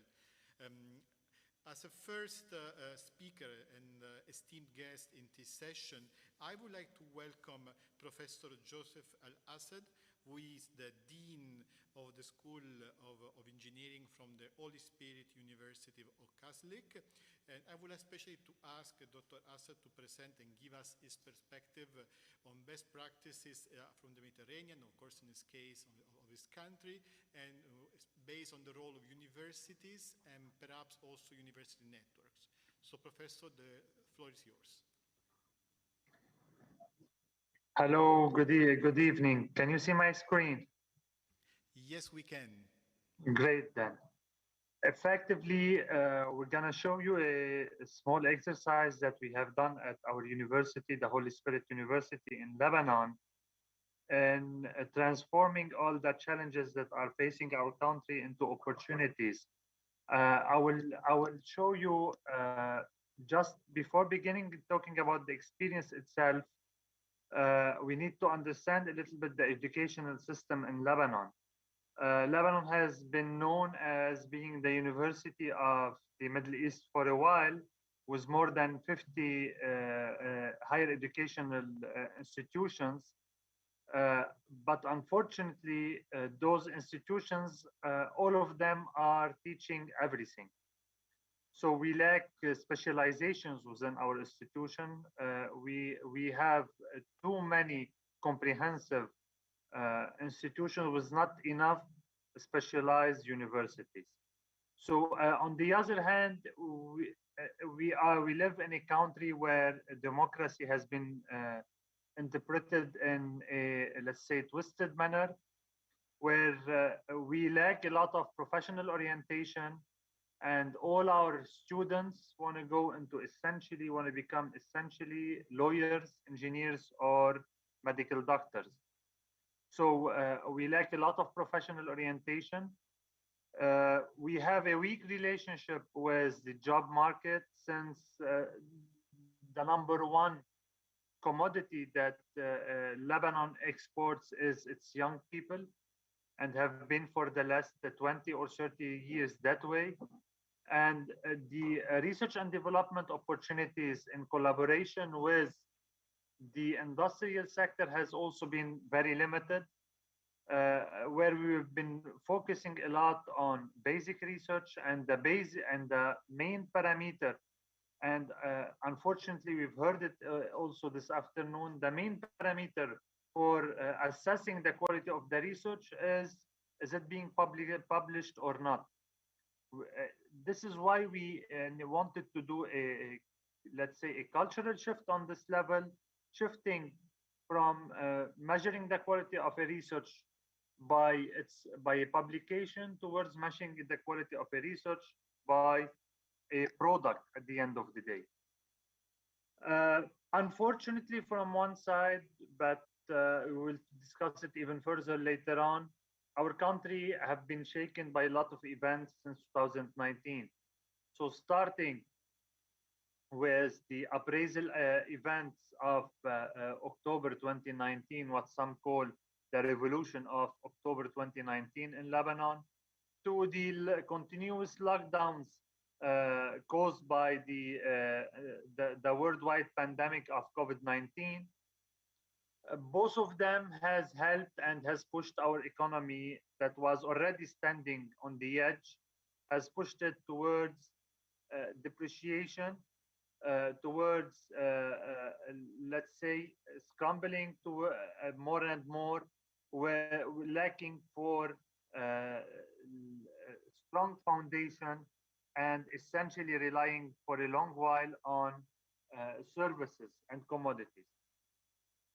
What are the repercussions in general for such events in a small country like Lebanon? All imports, or most of the imports, were stopped.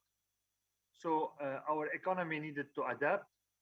Our economy needed to reshift itself and remodel itself towards reproducing things that were usually imported from outside the country. Moreover, for universities themselves, we see that university has also to rethink their business model, where relying only on the tuition fees of students does not work anymore. Today, we need to diversify our income resource. We need to think outside the box, and we need to break any barriers that exist. All these challenges for someone can be seen from one side as a challenges, but from the other side, they can be seen as opportunities. It's all a matter of point of view. So if you are a pessimistic, you would say that the situation is degrading. If you are an optimistic and you want to see the other side of the coin, you may say that we have an opportunity to remodel and to remold our economy and our educational system in a different way. This is why we took the decision to rethink our educational system. Traditionally, our engineering programs were divided into general education courses. Those are 22 credits. Math, science, and science courses, 32 credits. Engineering courses, 89 to 92 credits. And what we call the specialization or the technical electives, those were 14 to 17 credits. So a total of 146 credits. Looking from that point of view, that worked very well. That was the international benchmark, more or less, with small variation. But for Lebanon and for our economy, we saw an opportunity to modify this. Modify it how? Effectively increasing the number of technical electives and let's say allying with industrials from the Lebanese market. What we have done is that we took we already finalized this model for biomedical engineering, where we formed an alliance with the largest biomedical equipment producing company in Lebanon. It's called Phoenix Biomedical. And what we're doing with them is that we increase the number of technical electives from 14 to 17 to 21 to 24 credits.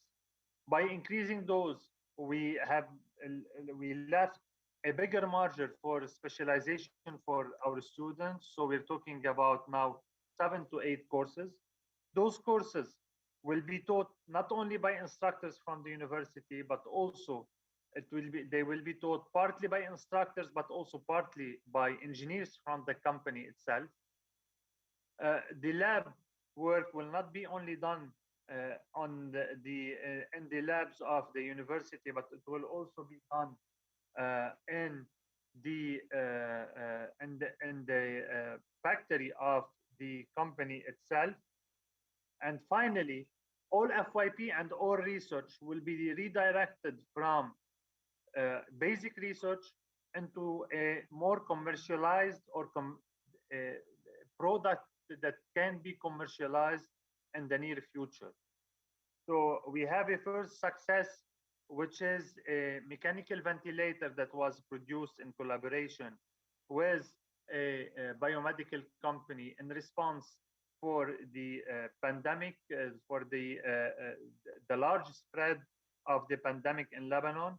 We decided to duplicate it. Now we are working on a dialysis machine, and we'll be duplicating more and more this model. Effectively, the biomedical engineering exercise has opened also the way. Now we're working on the same model for building integrated management, or BIM, with an industrial in Lebanon. And what it is bringing to the table effectively, such a model, is first of all a direct link to the job market, where we are adopting a hands-on approach. It's not a theoretical model anymore. It's not traditional courses, at least for the last part of the curriculum. We are having a validation of the job demand, because when you have an industrial that is interested to go in collaboration with you as a university, this means that there is a huge need for such profiles. We have a higher placement opportunities where our students And effectively, it's a two-sided thing, where the industrial himself is able to impact the academic program. He will be able to shape the academic program, because the exercise that we have done with them in order to define those 7 or 8 courses was beginning with a questionnaire that was sent to a big number of industrials. I'm trying to identify what are the skills that are needed today in the market of biomedical engineers. Based on those skills, we did a backward engineering to design the courses that will enable our students to gain those skills and to refine those skills. So when you have such students with that are very well trained and very and equipped with the right skills to the job market, they have a higher placement opportunity other than traditional students. All final year projects will be done in collaboration between the university and the industrial.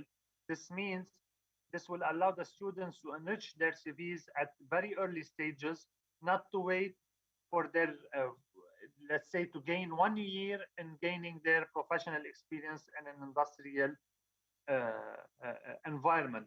All this leads to a win-win situation through a bi-directional transfer of knowledge. And we've heard many of our esteemed speakers talking about the bi-directional transfer of knowledge, because it's not only the academics that are innovating. As academics, we need to put aside a little bit our pride and to try to also gain and to open channels for transfer of knowledge from the industrial side. And finally, today, the market and the international market is recognizing more and more professional certification, especially, and we need to say it to ourselves already, that higher education post-COVID will never be as higher education or like higher education before COVID. So companies are putting more and more importance on professional certificate, and this will allow us to offer our students an engineering diploma combined with a professional certificate. And today, having such a platform, and I would like to thank also our partner UNIMED, who gave us this opportunity, and having the platform of the Union for the Mediterranean, I would call to create Mediterranean and regional centers to enrich such experiences in collaborating and in creating specialization hubs in different countries and different regions. We've heard many of our speakers talking about the will to transform their countries into innovation hubs. So we cannot have 11 innovation hubs around the Mediterranean, but we can have 11 innovation hubs, each one of them specialized in a different specialty around the Mediterranean. And I think that the UFM can play a very important role on that level. Thank you very much. Thank you very much for presenting a very concrete example of how can university indeed take a leading role into connecting more with job market despite difficulties. By the way, it's a sign of the times that now we have today, that I've also seen the Bitcoin among your different dollar symbols and so on, which shows a keen approach to innovation. So thanks again to you, and of course to UNIMED for being a close partner also in this initiative. Now I would like to move to our next speakers. This is actually a double presentation because we wanted to show a concrete example where research and private sector are cooperating and going hand in hand together. So it's a pleasure to have with us Christian Chiavetta from Enea and Michela Carilla, General Manager at GCP, where they are going to present an initiative called Be Blue and how the blue economy can be used as a tool for promoting research and innovation from one side, but also business and economic, sustainable economic growth in the Mediterranean. So the floor is yours. Thank you, Giuseppe, for giving me the chance to represent Enea in this Enea and the Be Blue project in this very important initiative. I hope you can see my screen. the feedback from your side so that I can start? Yes, we can see everything. Okay, perfect. So before getting to the point, to the real focus of this presentation from my side, the real focus will, I'm sorry, I'm here in a fair. It's a bit, there is a bit of noise. So the focus of my presentation will be these blue biotechnology hubs.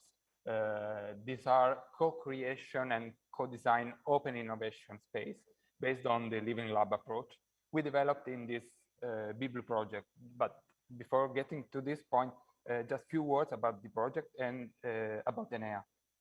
The project is basically focusing on building the MedBlue biotechnology community and activating a coordination mechanism in this sector at Mediterranean level with a pan-Mediterranean vision. So it's an InterregMed project financed under the Axis 4 of the InterregMed program. So basically, the scope of the project is Med-European, involving Med-European countries, but our scope is from the beginning, the whole basin, and the idea is to involve concretely also the Med Southern Shore countries.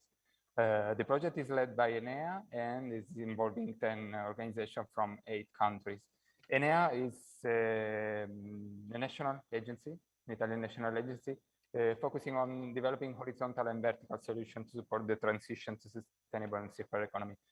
We basically develop innovation, but we also develop approaches and methodologies to ground this innovation at territorial level. So what we basically do is to have a systemic approach to sustainability and circular economy. I cannot move to the next slide. Anyway, I'm sorry. Just go live, don't worry. Okay, that's strange. I don't mind. I would tell you anyway about these blue biotechnology hubs. These are the main outputs of our project. Basically, they are part of the multi-layer framework we developed in the project. We are working at digital transnational level, developing a digital community on the Marina platform, an already existing platform already used by, for example, the Blue Growth community. We developed on this platform a matchmaking tool in order to create this cooperation and cross initiative among the different actors of the Triple Helix approach. But then, together with this digital transnational level, we developed also really local territorial activity based on this Living Lab approach. And this Living Lab have been called Blue Biotechnology Hubs, and they are basically co-design and co-creation space focused on open innovation. So the Quadruple Helix actors are gathered in these physical and digital spaces in order to develop innovation. It would have been really an added value to have this slide. So I try to, for the last time, I promise. I'm sorry. Okay, it's working. So this is what I was talking about. Now, together with these 2 layers, we have an additional layer in order to mainstream and make advocacy on the output of the project at the highest level. So we have developed together with the Blue Biomed project, a twin project financed under the same InterregMed call. We developed this sounding board. Among the members, we have also the UFM. Getting back to the hubs, we developed 5 pilot activities in 5 pilot areas. I don't go through all the hubs, and I will focus on the Italian one. because it's the hub we are directly involved in as Enea, and it's the hub where Mrs. Carilla is involved with her company. We are focusing on this hub on the algae production for high-value compound and on the fishery discard valorization through circular economy solution. This is part of the game because the hub is also creating an enabling environment to ground this innovation we develop. So we are focusing a lot on networking, on knowledge transferring, developing and transferring, on promoting new collaboration and making advocacy. Basically, the idea is to have finally a private-public partnership at local level in order to gather all together with a long-term view these quadruple helix actors. How we would like to make all these things living after the end of the project? We are developing local alliances. These alliances will involve each Blue Biotechnology Hub and will be connected with a higher level we are developing in this Blue Bioeconomy Alliance. We are developing together with the Blue Biomed project, the twin project I already mentioned. And together with the cluster Maritime Tunisien and the Italian cluster BIG, we are trying also to replicate this model also in the southern shore. And we already started this process and we hope we will succeed in doing this. I leave the floor to Mrs. Carilla.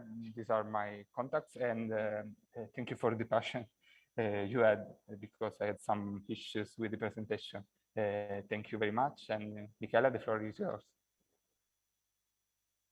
Thank you very much, Christian, and thank you to all of you to take your time to listen to our presentation. And behind me, there is my plant that represents a model of innovation in aquaculture system, because it's starting from the reverse engineering of an ancient industrial port that was not used for its natural scope and started to become an aquaculture plant for several production. But what I would like to talk about you today is related to the upgrade of BB Blue, because we cannot have food tech without the food production, and the food production, especially in fish sector, need to be targeted and get into the pathways that allow the sustainable production in all the fields related to the aquaculture.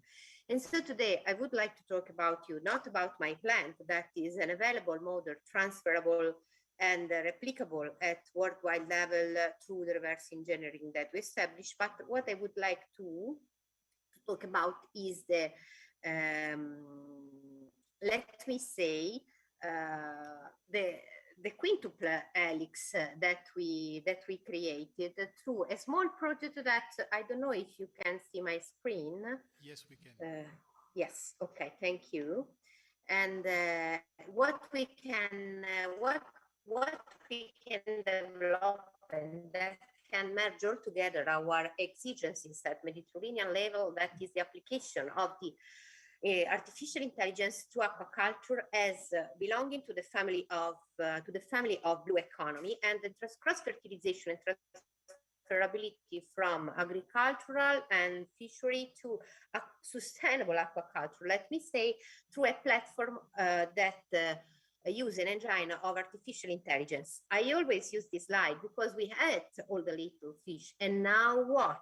That is the answer that we should find in all our efforts. As you know, the blue economy has been settled in 9 main sectors, and aquaculture that merge the technologies, the food and the food tech, is the link among the different supply chains that belong to the blue economy. Those data are coming from the last FAO report that shows how the aquaculture has been increased plus 500 to 27% up to 2019, and in the pandemic scenario those data are going to increase much more, and we are waiting for the new report. What we want to talk about is the model that we developed through different projects, but starting from the bottom up, from our employees and from the cross-fertilization from fishery to aquaculture and to bio-blue technologies. And the platform that is the first European collaborative platform that is in part financed by Agri-Food Innovation, and that bring together the edu innovation system, the sustainability, blue economy, green economy, and circular economy in the ways that I would like to show you later on. We need to talk and we need to think about food sustainability, and we have to take into account the level of increasing of the shellfish and algae production that are the basis to develop an approach of circular economy, the nutraceutic matrix for sustainable foods. What we are going to do, starting from the BB Blue that Christian showed before experience, is to merge all these data in order to overcome the need of demand of job placement and the need of demand of sustainable food through the finance and the developing of the gap in talent, skills and social responsibilities. How does the platform works? It works to merging the innovation, education, and engagement based not on the competencies, traditional competencies, but on the skills. And I used to give this sample. As Christian said before, we are an hub, and we bring from the agricultural sector the way to treat the tomatoes into the oyster fields, and we learn from the poultry producers how to work with the waste management of fish, and we introduce a business unit in our plant that can be used in other similar situations, and it's based not on the competencies or on a study title, but it's based on the skills. And the platform Agape that allow all the people to bring the passport starting from the skills and to work in aquaculture as sustainable pathways toward the blue economy development is based on this framework that I'm showing you.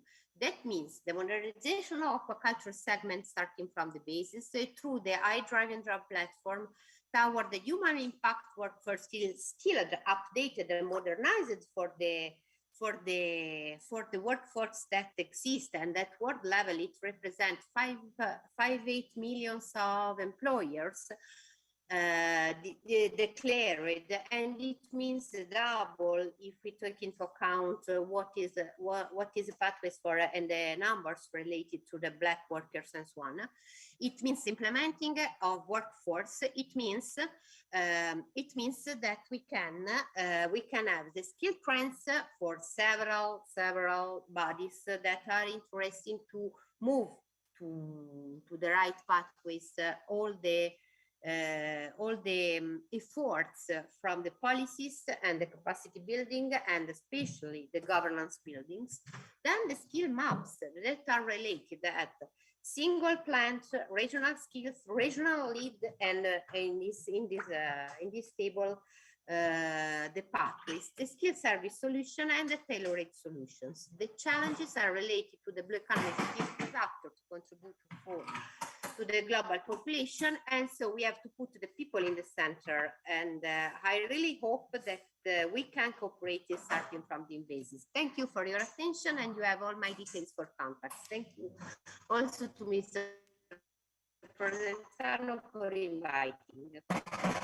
Thank you very much for presenting this perspective also from the other side of the helix. Indeed, it's interesting how this aquaculture, it's very much an innovation-driven sector, so it is in one of the many fields in which research can really come together for sustainability side with the private sector. So thank you very much for presenting this best practice and to both of you. Now let us move to the section on ideas and needs for way forward. I see that unfortunately we have a bit of delay. I hope that our next speakers will help us in managing the time. This section is designed in order to see what possible ideas for follow-ups, for new ideas, for new initiative could be devised both at county levels and regional level. We have the pleasure of having with us two representatives from the national pilots that we have co-created in Jordan and in Tunisia, with the kind support, of course, of the Higher Council for Science and Technology in Jordan and of the Ministry of Higher Education in Tunisia. So without further ado, I would like to give the floor to Dr. Mahmoud Abu Hussein, who is the Acting Director at the Higher Council for Science and Technology. So Mahmoud, the floor is yours.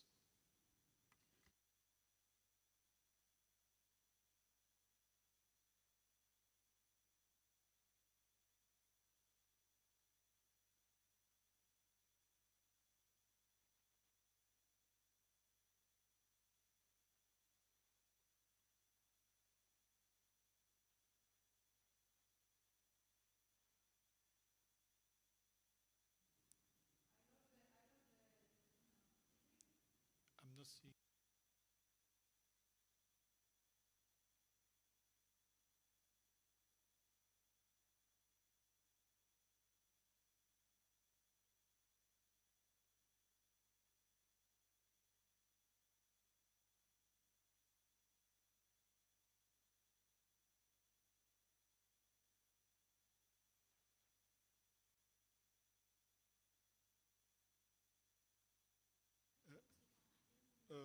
It seems that there is some technical issues for the moment with Mahmoud. So perhaps we can try again later. Giuseppe? Yes, we can hear you now. I'm sorry, technical problems. So I connect through my phone. Don't worry, please. The floor is yours.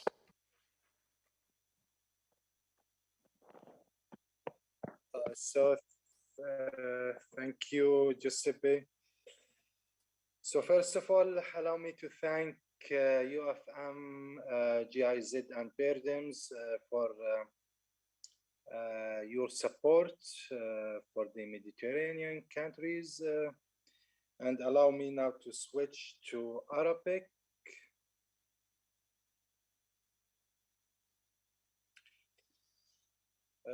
شكرا جوزيبي. في البداية أعتقد أنه إحنا نتحدث عن موضوع مهم لجميع الدول، دول حوض المتوسط ودول العالم بشكل عام. بالتأكيد أنا بتطلع على الربط أو النكسس ما بين الإبداع والتوظيف، بحيث إنها هي مشروع على مستوى وطني ومستوى دولي وعلى مستوى المنطقة. فأنا بتطلع لها إنها هي كمشروع بحاجة إنه يكون فيها جميع أصحاب العلاقة، مثل ما تحدث الدكتور نينا. إحنا بحاجة للتريبل هيليكس، بحاجة للربط ما بين الجفرمنت، الحكومة، والقطاع الأكاديمي والقطاع الخاص أو الصناعي بشكل عام، فهم أهم اللاعبين. لكن إحنا معاناتنا بالتأكيد بكثير من الدول موجود الإيكو سيستم، لكن بنفتقد بغالبية الأحيان بالربط ما بين أصحاب المصلحة للعمل وتفعيل المبادرات والأنشطة الوطنية والاستدامة. بدي أتحدث عنها على من الواقع، على مثال بالأردن الآن إحنا منقوم فيه بأحد المشاريع المدعومة اللي هي بتدعم القطاع الصناعي على مستوى المنسوجات والمحيكات بالتكستايل. فكانت الفرصة هي لجمع أصحاب المصلحة من خلال هذا المشروع فكنا كونا عدة مختبرات بجامعتين رئيسيات بالأردن، جامعات حكوميات، هي جامعة العلوم والتكنولوجيا وجامعة البلقاء التطبيقية. عملنا عدة أجهزة وفرناها لإجراء الفحوصات المتعلقة اللي بيحتاجها المستوردين أو أصحاب المصانع أو أصحاب الشركات اللي بيعملوا بهذا القطاع، قطاع المنسوجات. فكان الجمع ما بين أصحاب المصانع والقطاع الأكاديمي بتوفير الأجهزة هاي كان مهم. بالتأكيد تم طرح أيضا برنامج لتدريس طلبة الجامعات المهتمين على تدريبهم بهاي المختبرات وإعطائهم الأمور اللازمة اللي ممكن يستفيدوا منها ويوفروها للمصانع. فكان هذا البرنامج يطرح للطلاب لتدريبهم وتأهيلهم للعمل بالمصانع. بالتالي احنا عملنا عملية الربط ما بين الأكاديمية والصناعة من خلال المشروع. من ناحية أخرى كانت بعض الأمور اللي تتعلق ببعض التشريعات والأنظمة والقوانين من الجانب الحكومي بتوفير التراخيص اللازمة لهذه المختبرات اللي بيحتاجها أصحاب المصانع. الآن العمل جاري، فإحنا بنتحدث عن سايكل كاملة للربط ما بين القطاع الصناعي والأكاديمي والحكومة والبوليسي ميكرز للعمل. فكانت هاي أحد المشاريع اللي أنا حبيت أتناولها كمثال من الأردن. من ناحية أخرى ومن خلال المجلس الأعلى للعلوم والتكنولوجيا، ودائما إحنا من خلال الموديل تريبل هيليكس بدينا مبادراتنا وعملنا بجد على إمكانية تطبيق هذا الموديل والعمل على تفعيله بالأردن. فأنشأنا 5 لجان قطاعية بالأردن بتحدد أو بتغطي كافة الأولويات الوطنية اللي هي كمان بتمس كل دول العالم، اللي هي لجان المتعلقة بتغطية المياه، الغذاء، الصحة، الطاقة، التعليم والمعلوماتية. هذه اللجان مهمتها هي فعلا النظر بالسياسات والاستراتيجيات، القوانين، الأنظمة والتشريعات بالأردن، كيف يمكن تفعيلها باتجاه العلوم والتكنولوجيا والإبداع.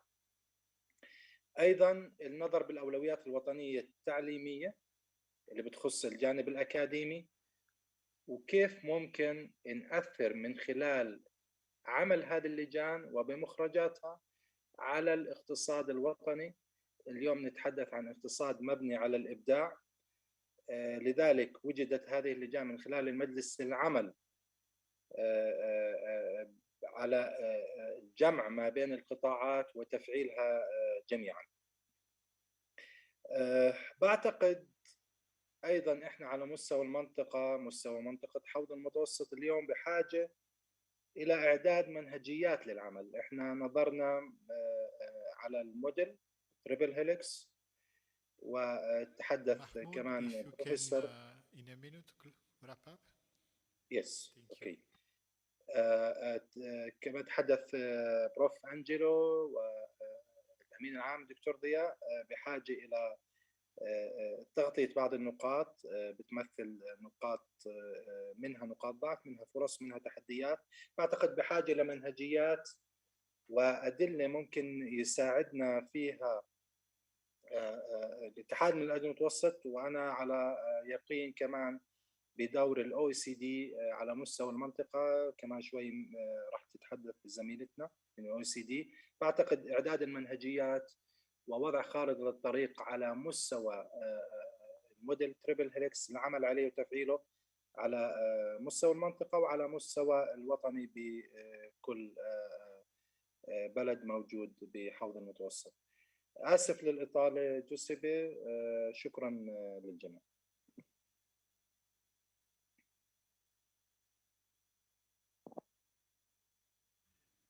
Thank you very much. Thank you very much, Mahmoud. Sorry for the delay. It was because of the interpretation. And also thank you for highlighting how Jordan is really growing in using this framework, the Triple Helix, and for suggesting some ideas for working and for following up. So now, without further ado, I would like to give the floor to Professor Ahlem Dakhlawi-Shater, Director at the Observatory of Science Technology at the Ministry of Higher Education and Scientific Research of Tunisia. So, Professor, the floor is yours.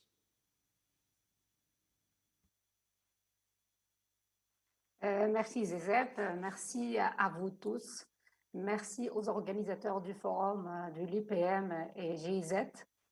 Donc c'est un grand plaisir de participer à ce forum pour parler de l'expérience tunisienne et d'échanger des idées et discuter ensemble un problème commun à tous les pays du bassin méditerranéen. Donc à savoir, c'est le problème du chômage des jeunes diplômés de l'enseignement supérieur, et voir comment l'innovation et le renforcement des liens entre université et industrie pourront constituer des solutions à ce problème. Donc, ma présentation s'intéresse principalement à la situation actuelle de la Tunisie et des leçons tirées à partir du workshop du LPM GIZ qui ont eu lieu le 21 et le 22 octobre dernier, dans le cadre de l'expérience pilote. Donc, je vais m'intéresser plus précisément sur les orientations futures de la Tunisie en matière de l'innovation et de l'employabilité. Donc, je vais partager mon écran maintenant. C'est bon, vous voyez, c'est lisible? Très bien.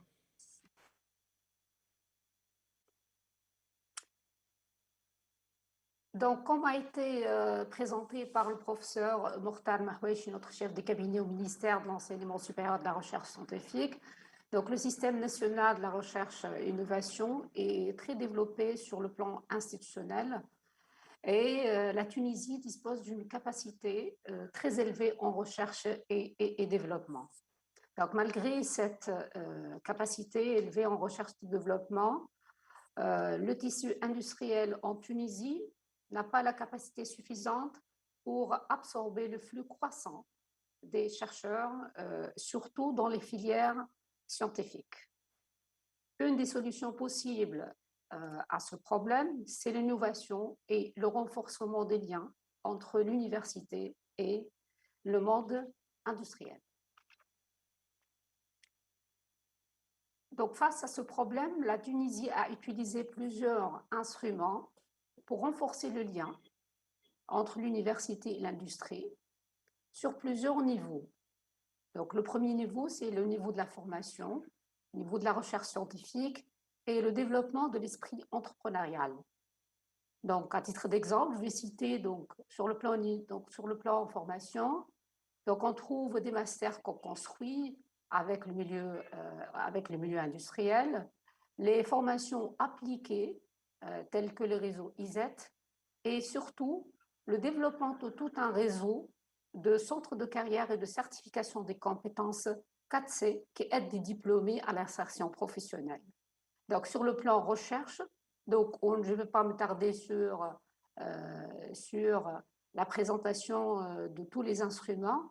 Donc, je cite principalement, il y a l'écosystème de Technopole et le Mobidoc thèse où le doctorant est capable de préparer donc sa thèse dans le milieu industriel afin que la thèse soit une réponse aux problèmes qui s'opposent à l'industrie. Donc, au niveau de l'entrepreneuriat, on a le Startup Pack qui vraiment développe l'esprit entrepreneurial des étudiants et surtout le statut étudiant-entrepreneur où l'étudiant est capable de réfléchir et de monter son projet même donc avant d'avoir son diplôme. Bon, malgré la diversité et la richesse de l'expérience tunisienne en matière de lien entre université et industrie, donc le problème de chômage des jeunes diplômés de l'enseignement supérieur persiste encore. Donc il est temps maintenant de comprendre donc, les obstacles qui entravent la Tunisie de passer vers le modèle adéquat. Il est urgent aussi de réfléchir sur la nouvelle orientation du système de sciences, technologies et innovation en Tunisie pour résoudre ce problème vraiment inquiétant en Tunisie. Donc, pour résoudre cette question, bon, je vais faire un appel au cadre conceptuel de modèles de triple hélice. Et je remercie tous les experts de l'UPM d'échanger des idées lors du workshop. Et je vais présenter des réflexions sur des orientations futures en système de sciences, technologies et de l'information en Tunisie sur la base de ce cadre conceptuel. Donc, on peut dire que le modèle de triple hélice de l'innovation est appliqué en Tunisie, mais il n'est pas encore à stade développé. Donc, on n'est pas encore à stade développé. Donc, à la situation actuelle, les liens entre l'université et l'entreprise et le gouvernement existent, mais il y a toujours un gap pour combler, donc à combler entre les trois principaux acteurs dans l'écosystème de l'innovation. Donc, l'objectif futur de la Tunisie, c'est de passer vers un modèle de triple hélice où on doit créer d'autres passerelles et des ponts entre les différents acteurs et atteindre un modèle de triple hélice dynamique et interréactif où il y a une interaction forte entre l'université, l'entreprise et le gouvernement. Donc, on peut s'inspirer de ce modèle de triple hélice pour définir la nouvelle orientation de la Tunisie du système de sciences, technologies, innovation. Donc, cette nouvelle orientation se base sur plusieurs piliers. Donc, on peut dire le premier pilier consiste à changer le plan de développement économique en Tunisie pour qu'il soit un plan qui se base sur l'économie du savoir où l'université est un moteur de croissance économique. Le deuxième pilier consiste à créer plus de synergie entre les différents acteurs et concevoir toute une stratégie en sciences, technologies et innovation. Enfin, donc le troisième, il est nécessaire de changer le modèle universitaire et passer vers une université innovante entrepreneuriale avec un rôle sociétal dans la région. Et enfin, donc pour résoudre le problème de chômage des jeunes diplômés en Tunisie, il est nécessaire de vraiment travailler plus sur des instruments d'interconnexion entre l'université et l'industrie qui sont plus efficaces pour résoudre ce problème.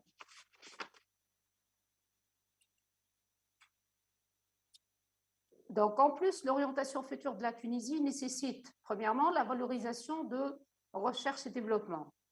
Donc, il est nécessaire d'augmenter la capacité d'absorption de résultats de recherche scientifique par les entreprises tunisiennes. Et pourquoi pas ne pas implémenter tout un système d'information en sciences, technologies et information.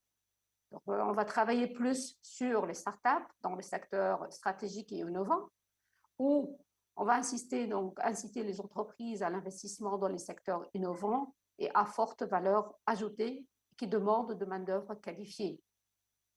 Donc, surtout et principalement, donc, il est nécessaire de vraiment créer un cadre réglementaire flexible facilitant l'engagement de l'université avec l'industrie.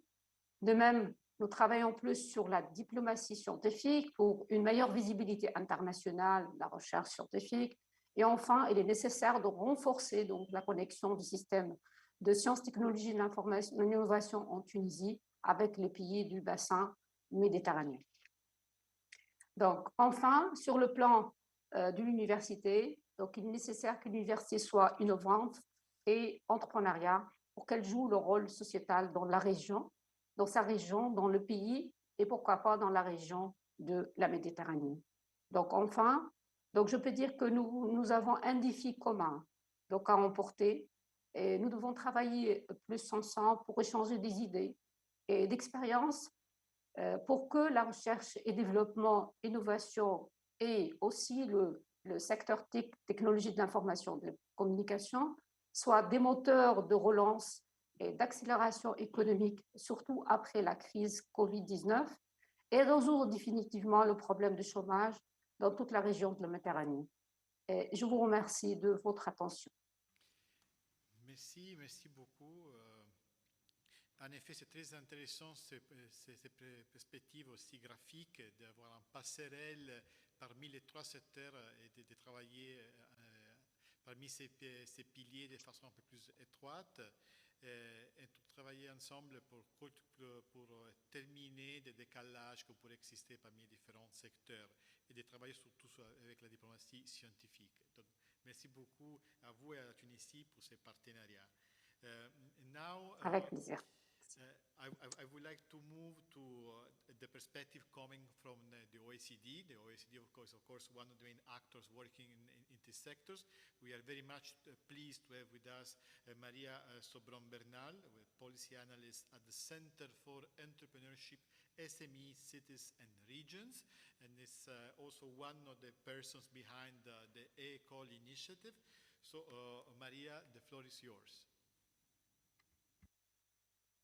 Thank you very much, Giuseppe. I hope you can all hear me. I will put my presentation.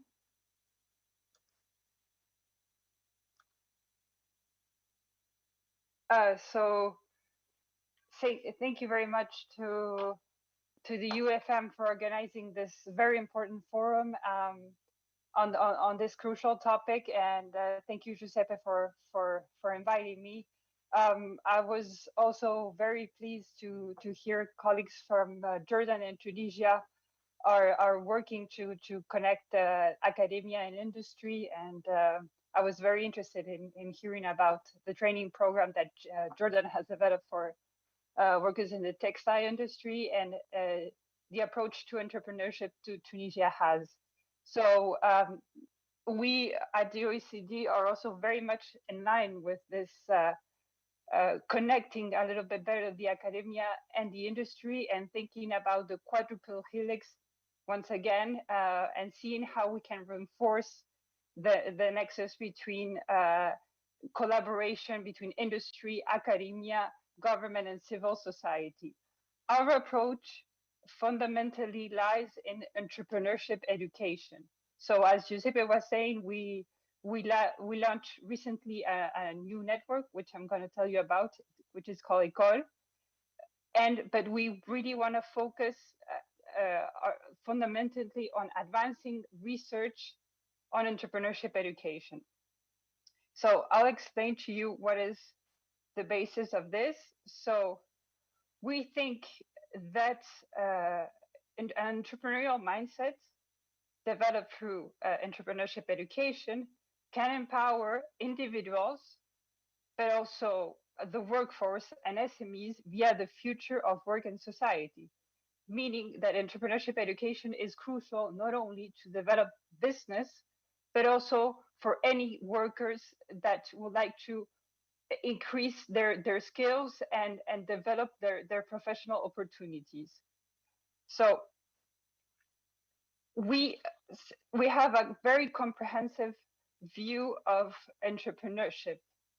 We divided basically in two big pillars: technical skills, meaning, as everybody knows, how to create a new business, but also and fundamentally is the transversal skills, is the entrepreneurial mindset, meaning the learning to learn, empathy, leadership, creativity, all of these soft skills that are extremely important for entrepreneurs to be adaptable, take risk, and manage a transition and face adversity. Here we can see in this graph, for instance, in a very specific sector such as AI, that the skills that are important is, of course, technical, quantitative skills, IT skills, but also, if you look at the bottom of the graph, project management, problem solving, communications, creativities. So even in a very specific sector, all of these soft skills are extremely important. So therefore, this is our analysis has shown over and over again that these skills are up and coming and are crucial. So that's why we consider entrepreneurship as a comprehensive, entrepreneurship education as a comprehensive approach. So this is, we launched recently École. So it's entrepreneurship, education, collaboration, and engagement. So this network by the OECD is open to national governments, industry, civil society, and academia. So we want to really create a multi-stakeholder dialogue and invite everyone across the globe to join us and to develop, as I was saying, a comprehensive assessment on entrepreneurship education. So define specifically the skills bundle. We also want to work on the geography of higher education. So to translate it to adapt it to the theoretical framework that was used in this conference, it's basically the quadruple helix. So over the past 10 years, the OECD has been studying precisely the relationship that higher education institutions have for their local communities in the regions, in the nations, as I think our colleague from Jordan was saying, and we want to continue to develop this. We want to really adopt a place-based approach, see what is the contribution of higher education institutions to their regions and to their local communities. And the third strand of work is the Agenda 2030. Now, this may seem like a little bit of a novelty, but actually we've seen that many higher education institutions in Europe have been mainstreaming SDGs in their teaching and research activities. And of course, naturally, many of these projects involve civil society counterparts or the industry. And we really want to see, analyze, and study how universities, higher education institutions are collaborating with external stakeholders to promote SDGs. So these are the three areas of work that École will be developing. And so for the first one, entrepreneurship, we have created what's called task and finish groups. So it's we start with a task, and then when the task is finished, we continue to another topic. So for now, we are studying these three topics, but in the future, we might change, and this is good because it will depend also on what the network identifies as a priority. So entrepreneurship education is precisely coming up with a comprehensive framework defining the skills bundle for entrepreneurship education so that we can assess the impact of entrepreneurship education in individuals. We really want to create a survey that can be used to assess the impact of entrepreneurship education everywhere, because nowadays we have seen through our research that entrepreneurship education is taught differently across countries. We want to create a comprehensive framework. Then, as I was saying, the geography of higher education. So we want to continue to analyze the role universities, higher education institutions have in their regions and how they collaborate with external stakeholders. And the last one is the group on SDGs. So how, again, universities collaborate with external stakeholders to serve the Agenda 2030. So these are our three areas of work, and we look forward we welcome everyone. And if you have any questions or would like to participate in our network, I leave you my email. Thank you very much. Thank you very much. Indeed, also for highlighting not only the topic of an entrepreneurial education, which is something which can be adapted to a variety of different fields. It's not something which is only STEM, but that also to humanities and so on, but also for presenting the role that higher education has in supporting the SDGs. And this is exactly the quintuple axis, the fifth axis of the quintuple helix, the sustainability side, and how can university and higher education systems really help the global system to achieve the SDG that we have given to ourselves, and especially in this case, in the Mediterranean region. Of course, if you wish to get in touch with each other, feel free to use the chat, leave your contacts. I'm sure that everybody will be much interested into this, and thanks to OECD for the partnerships. Now let us move to the 5+5 dialogue, which is quite active and is one of the most ancient, let's say, systems that we're working on higher education, especially research and innovation in the Mediterranean. The 5+5 is, of course, is sub-regional for the Union for the Mediterranean system, comprising the five countries from the north and 5 countries from the south working together. And we are very much pleased to have with us one of the main actors behind this, Professor Gonzalo León from the Universidad Politécnica de Madrid, who is working specifically on with the 5+5 on the topic of innovation. So, Professor, the floor is yours. Well, thank you very much, Giuseppe, for the invitation to stay here this afternoon. My intention is to give you in 7 minutes just some ideas about the activity we are carrying out in the context of Dialogue 5+5 in connection to entrepreneurship, employment of million youth, because this is the most important element for us at this moment. Let me share the screen, and then I'll try here to find it. Can you see it? I will put here in the presentation mode. Yes, we is can it okay? See it. Perfect. Perfect. Okay. Well, my idea, as Giuseppe said, I'm responsible for the Dialogue 5+5 on behalf of the Spanish government.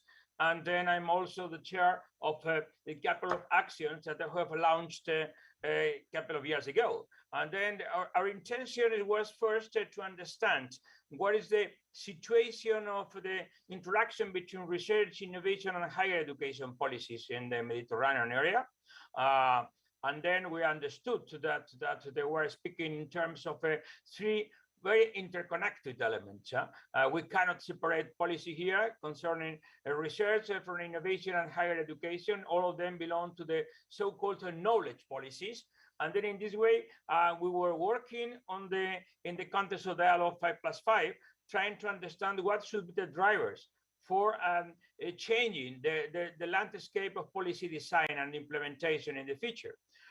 From one side, we were considered that the relevance of the open innovation ecosystem is growing, and then we need to pay much more attention in the future on the concept of open innovation ecosystem and how open innovation ecosystem could be promoted in the Mediterranean area, not only as isolated things, but also in connection with different innovation ecosystems at the local level in many of the countries.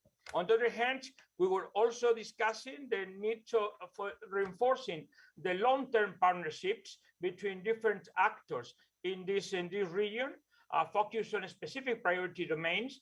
And that is the idea that the public-private partnerships could be one of the key elements to provoke a change in policies. On the other hand, to adopt a holistic view to address complex problems and to fight against the fragmentation that we have our policies at this moment, maybe in the fragmented structure based on competencies on different ministerial departments in other cases, because even in one department, ministerial department, we could have several units, and then we need also to overcome this fragmentation also on the vertical level from the local, regional, national, and supranational levels. We need also to deal with problems that require an inter and multidisciplinary approach, and basically to take advantage of technology convergence. And then finally, how to embed the training and education in all these processes that could be also closely related. This is the framework we're working on. Then the Dialogue 5+5, as Giuseppe has said some minutes ago, this is a political dialogue in the Western Mediterranean area, included Mauritania, Morocco, Algeria, Tunisia, and Libya from the south, and Portugal, Spain, France, Italy, and Malta from the north. And then, as you could imagine, these countries are very different, and then the situation is also different. Then it also implies the need to make an effort to provide this political dialogue for the future on different areas. To do that, the dialogue 5+5 is considering this area. There are many other areas for dialogue 5+5, as in this case is on research, innovation, and higher education. It's based on a set of ministerial conferences every 2 years. In this year, in fact, we should have one, but at the end we have postponed due to COVID. The last one was in Roma in June 2019. And then in Roma, we decided to focus attention on opportunities for those people in the region. And then based on that, we defined a work program, which included a set of actions. And then the idea was to work in this kind of actions. The actions I will mention now also basically on entrepreneurship, access to new skills, on better possibilities for protecting and exploiting technological ideas. And then this action will come in a set of recommendations to be hopefully approved in the next ministerial conference next May 22 in Mauritania, in Nouakchott. We're moving from north and south on the different cities and countries in charge of that. Then with respect to entrepreneurship, the main focus was to understand what is the situation at this moment in the region and how to push an entrepreneurial mentality in young people.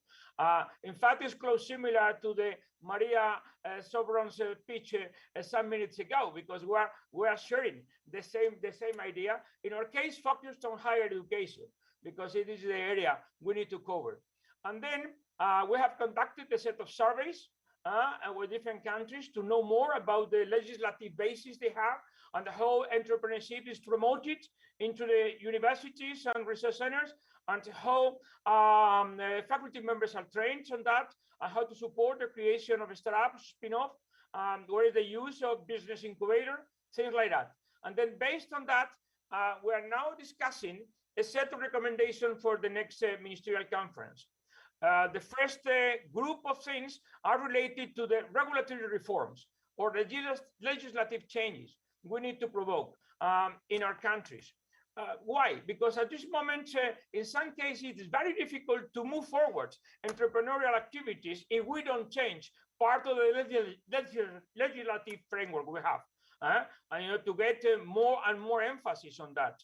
On the other hand, this is the second phase, we need also to provide a specific training to university students embedded in degrees, and also support institutional support to create new startups, which also implies to train faculty members on that. It's not only a problem of students. Here we were discussing it is better to have some horizontal training activities for all university degrees, or we need to pay more attention on STEM degrees, or we need to do that in a different ways. And then we are also exchanging best practices in our countries. What should be the best one? And then finally, we are discussing now what should be the incentives. We need to create incentives at the individual level in order to create a spin-off, and then how faculty members, for instance, could participate in this spin-off, at what extent they could devote his time or her time in the startup, and then to come back to recover the old position they had or not, how to manage money here, at what extent universities could also support seed capital for this kind of activities. Then here in this case of entrepreneurship, we're working in defining this kind of recommendations. The second element, which is also connected to the first one, is about how to improve the skills for our students in higher education for the future, and then how to offer the skill that young people will need to improve the employability in a way where technology is playing a key role, and then not only digitalization, but also many others. Here again, we need to know at what extent we could also improve the legislative and regulatory reforms, for instance, to include the blended learning. And then one of the surveys we made at this moment is to know if blended learning is being used in the region, under what conditions, and then at what extent we could use the blended learning approaches to facilitate and to accelerate the delivery of new skills, and then hopefully to reduce unemployment rate. On the other hand, we have also conducted a survey to know the ICT infrastructures we need to provide agile and flexible access to this kind of possibilities for learning. And finally, to promote the adoption of blended learning models. And that's all from my side. Okay, perfect. Thank you very much, and thank you for showing that also in the case of Pi+5, the entrepreneurship is seen really as a tool where we can connect more higher education. Also, the focus on capacity building is quite interesting, and we are looking forward for the main policy outcomes coming up from the survey, because it would be also important to see how we can extend from the 5+5 region to the West Mediterranean to the whole of Mediterranean. So for this, count on our continued partnership. Thanks again for your intervention. It was a pleasure. This will conclude the session on ideas and way forward. We are a bit behind schedule, as you can see. Do not worry, as during the next session we are going to have not 6 speakers. This is the name of the 5 winners of our training, our digital training on innovation and employability. It's the winning team. It was a competition, so we wanted to present to you this project synthetically. So without further ado, we would like to give the floor to Carol Switzer from Paradigms, who's the manager of knowledge at Paradigms. The floor is yours. Thanks, Giuseppe, for organizing this event and for being a good partner over the last year. It's been a very interesting and good learning experience for everyone. As Giuseppe said, the next presentation is the winning group from the UFM training in September on building strategic partnerships. This training experimented with a flipped classroom approach. This means that participants brought a challenge from their own organization and then worked on it together to develop an approach using a partnership idea. So the group that you'll hear from was the winner chosen by the other participants in the session. And the group members are, without any further ado, Professor Ahmed Abdallah, excuse my pronunciation, Professor Ahmed Abdallah Al from Palestine, his project was the one that the group developed, which was fostering employability in Gaza. Dr. Mehmet Koç, who's an independent researcher at the Middle East Technical University in Ankara, Turkey. Professor Mohammed Sallah, who's professor of international relations at Mansoura University in Egypt. Nilay Altisugulari, who's the president of a civil society organization called Hope in Youth from Turkey. And finally, Professor Patricia Oliveira Silva, who's the Vice Dean of Education and Psychology at Universidade Católica Portuguesa, who will also present the group's work. Patricia? Yes, here I am. Thank you so much, Carol. Good afternoon. I'm Patricia Oliveira Silva. As Carol just said, it's a great pleasure to join you today. And let me share a little bit with you very, very fast that it was a great pleasure for us in September to be part of the UFM training when I worked closely with 4 other professionals from across the Mediterranean region.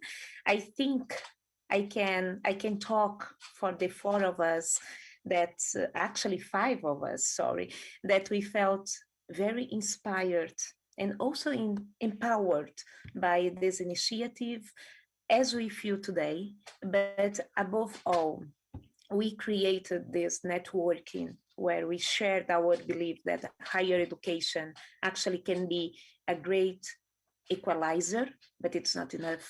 We need other actors to create a path far beyond the university's gates. So that's why we designed this project. It was an opportunity to work and to dream together. And this is what we will show you today very briefly. The title of the project is Fostering the Employability in Gaza, a real partnership model between academia, industry, and policymakers. Thank you so much to my 4 friends in this endeavor, and it's a pleasure to share with you a little bit about this work, ongoing work discussion in process. So can the technical support please share the video? For the project Fostering the Employability in Gaza, our focus was on the University College of Applied Sciences in Gaza Strip, founded in 1998. At just over 20 years old, UCAS has 80 technically accredited majors, more than 24,000 graduated students, more than 700 well-trained staff members, 50 well-equipped laboratories. 6% of its students have grants and loans, and currently more than 20 projects are going on in different areas. However, even before the pandemic crisis, educated unemployment was already a huge problem.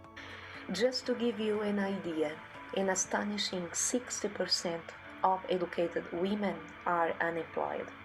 And even if we consider all the employed citizens, almost 40% of the jobs are dependent of the public sector. So this proposal focuses on enhancing graduates' competency level. Studies and data have showed that the real barriers are the low level of graduated competence. The skills and quality level don't match the international market. Also, flexible curricula are required because of the fast pace in terms of the skills required. And obviously, this is not a single domain transformation, but instead, a deep reform is necessary within the government, industries, and academia. So, where to start? We suggest that the first step might be to build a matrix of competences for the 21st century. This matrix can also be organized into three main domains. Thinking on the competence type, for instance, technical, ethical, and business-related competences. Thinking on the competence scope, which involves the identification of targets at the local, regional, and international level. Finally, we need to take advantage of all the available sources, including faculty, employers, experts from different areas, the government, and the students themselves. I will give you just two examples.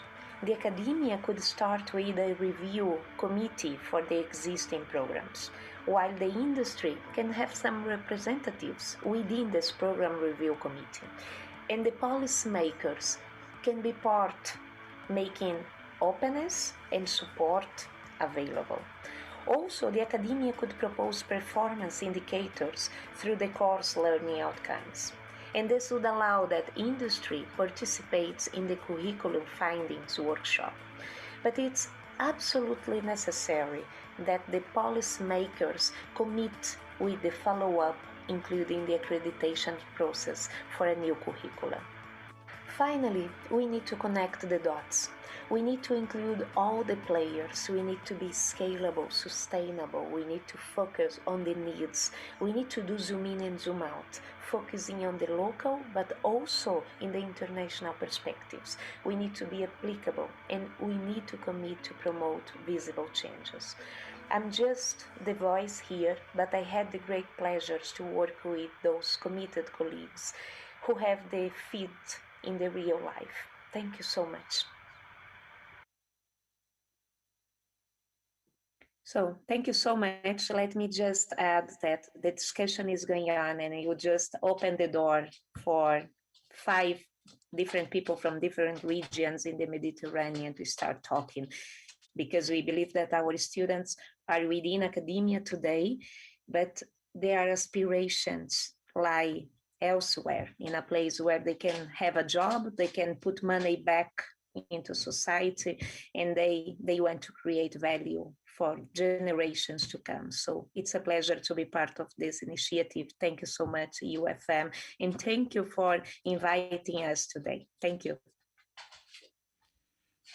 Thank you very much. This has been a really good product, a really nice video, presentational video that shows that you really dedicated a lot of efforts into developing this, and we are glad at UFM that this training was useful also for creating new networks, opportunities, and also for developing some skills. So thanks again, congratulations for winning with this mock-up project. And now, sorry for the delay to everybody, let us move to the final session, the opportunities and voices of the funders. We thought it was important and actually fundamental for this forum to be able also to assist and to see the perspective of some of the institutions which are more involved in the Mediterranean and in supporting new initiatives and new strategies. So I would like to give the floor and to welcome, of course, apology for the delay, to Ingrid Schweiger, Deputy Head of Unit at the Directorate for DGNIR, the European Commission. So the floor is yours. Thank you very much, Giuseppe, and also hello to all the participants. No problem with a small delay. I understand that there were a lot of interesting contributions for the discussion, and it is a very relevant discussion. Perhaps just let me say a word. I'm working within the European Commission in the international part dealing with the southern neighborhood, in the regional units, so where we deal with regional cooperation with the partners in the region, and of course also a very close collaboration with the Union for the Mediterranean. And as we say, I won't do a PowerPoint presentation, but just wanted to provide you our perspective, mainly also on the policy context, and then with some concrete opportunities or examples of cooperation. Because the topic of innovation and employability for us, it is very relevant, and it fits very well to the previous video. We see also as a key challenge in our own countries, but in the South, really unemployment, especially among the youth, among educated women. It's aggravated by COVID, and as we are still in the phase of the COVID economic recovery, it's not over yet, and the efforts to build back better. One of the big priorities to address today is how to increase job creation and economic growth. And there is no doubt that facilitating innovation and supporting the startup ecosystems can have a very powerful impact on job creation. We think that in innovation and employability, it's very closely related, it's interrelated. Tackling this in the medium term will contribute to better employment conditions and a more sustainable economy in the southern Mediterranean region. And just to relate that to our policy context, so job creation and prosperity, it's also key priorities of our recent policy framework for the Mediterranean. You probably are aware of the new agenda for the Mediterranean, which has been adopted by the EU in February this year. The same issues, they are very much also at the heart of the regional Team Europe initiative, job creation through trade and investment, where we intend to mobilize joint resources from the EU, from the member states, and from financing institutions and the member states' agencies towards that objective of job creation and using innovation, entrepreneurship, and skills as pillars. So in this sense, it's just to comment you that the agenda of today's meeting, it's also very coherent with all the policy actions at the EU level. And that we very much support the development of a common knowledge and innovation space between the EU and the partner countries, using scientific evidence to create knowledge-based jobs and to attract investment to innovative businesses in the EU and in the southern neighborhood.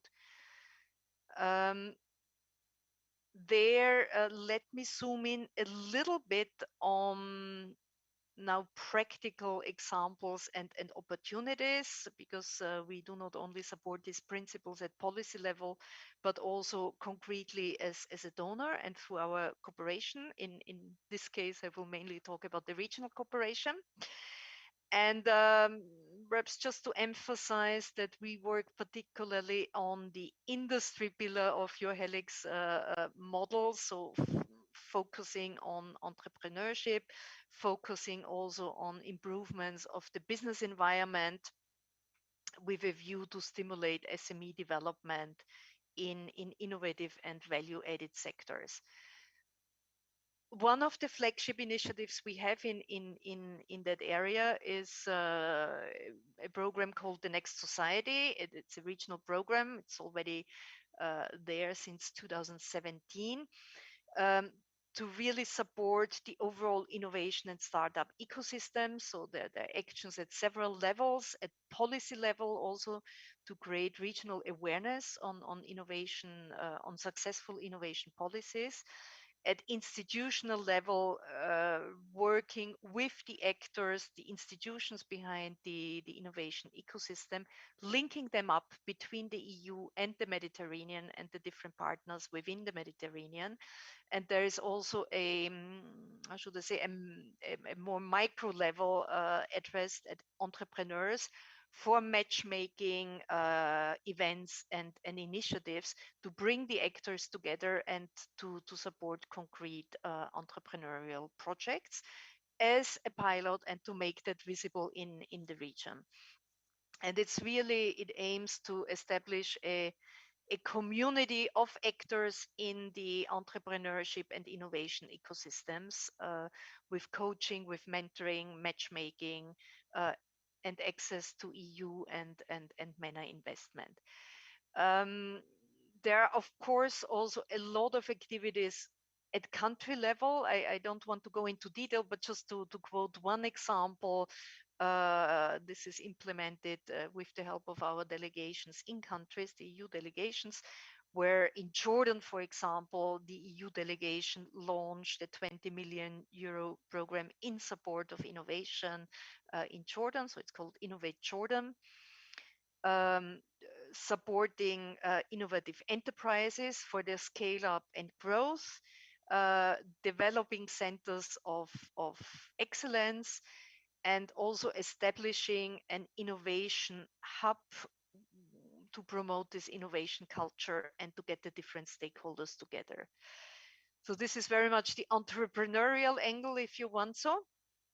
But just to say that we also promote the topic from a social angle and using, for example, social dialogue as a key step for consensus building in the world of decent work, of social inclusion, and also for the transition from informal to formal labor, particularly for youth and women. And their regional programs such as SOLID, together with the International Trade Union Confederation, or SOLIFEM, together with the International Labor Organizations, can play a key role, basically using social dialogue as a tool to bridge the gap, to bridge the employability gap. And I think it came up many times already in your forum today that indeed it is essential to build this community of practice between research, between the entrepreneurs, between the policymakers, and I would also say other stakeholders as the social partners to move this forward. Based on this experience, just to underline a few findings, but they echo very much what was already said in the different interventions before.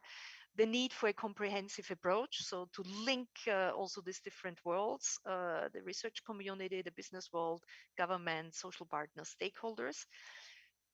Second, and there a particular plead based on our quite comprehensive experience, how useful regional cooperation can be in this respect. It was really a pleasure to see the video, which showed, putting together different countries and experiences, the peer learning, the exchanges you can have, the access you get, and also the pilot nature of this to identify best practice can be extremely useful in that respect. I would also like to add that we need to use the full toolbox also on the donor side. And there I referred to the different programs which provide capacity building, technical assistance, and so on.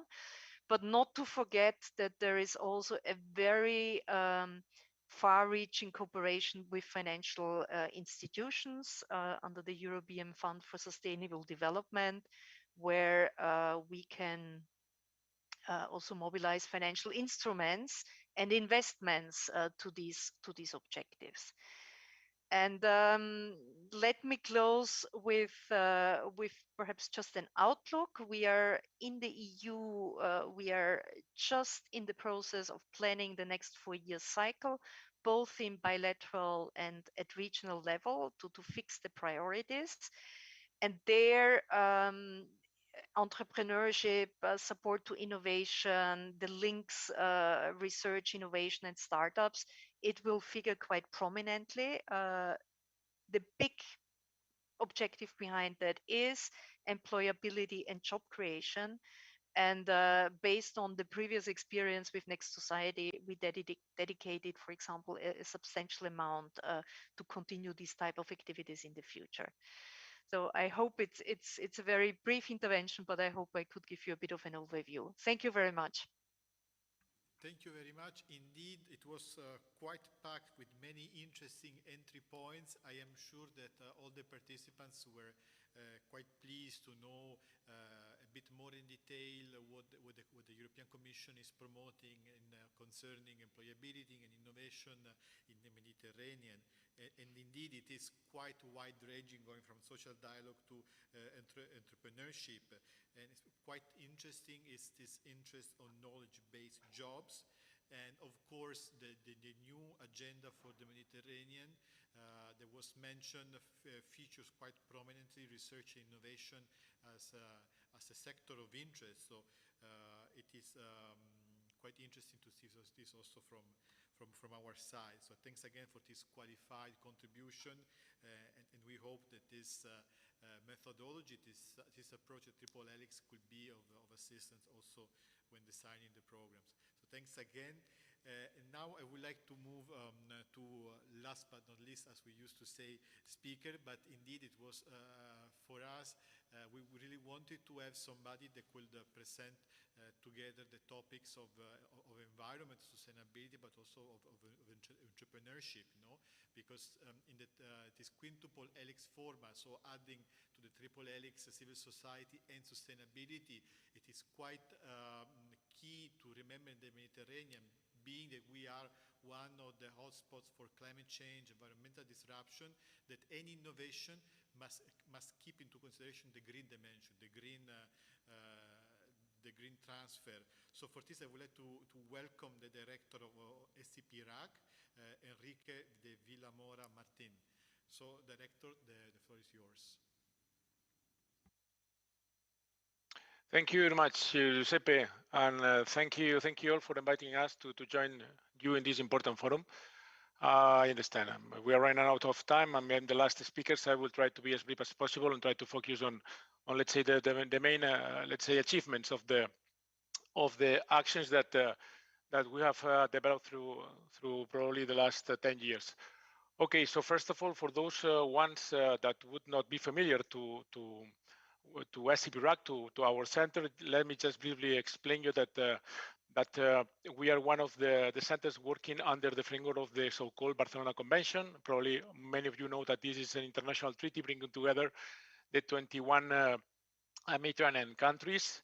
In that sense, I would like to also mention very briefly that our center performs a specific mandate from the contracting parties of this convention to support the creation and development of business for green and circular economy. And we have been doing this work since about 2011.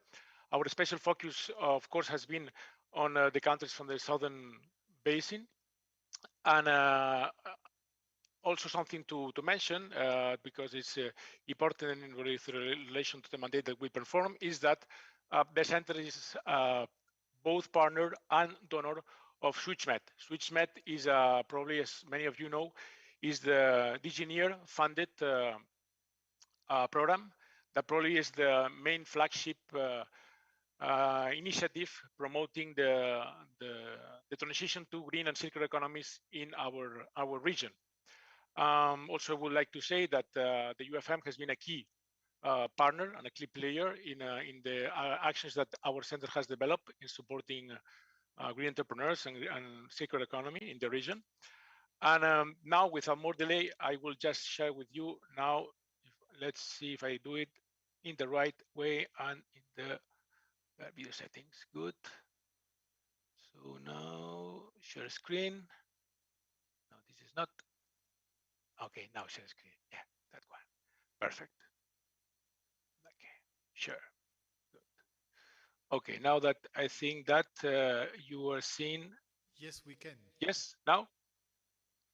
Perfect. Great. So, oops, no, this is not right. No. Okay, good. So, first of all, why entrepreneurship for innovation and circular economy is a driver for employability? As well, I don't think that we have to answer this question. I think that's pretty evident. Basically, if we are supporting the creation of companies, the supporting people who are trying to start a business that is trying to contribute to a better economy in terms of sustainability, both from the environmental and also the social point of view, of course, it's clear that will be in that sense favoring better employment for our region. So just in order to go directly to the explanation of the program that we have been developing through the last years. First of all, let me briefly refer to it as the switchers.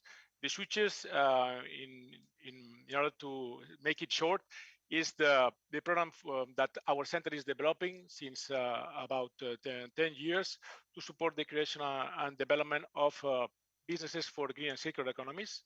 And that says the program has benefited from different sources of funding. As I was mentioning, the main funding has been SwitchMed, the SwitchMed program from Digineer.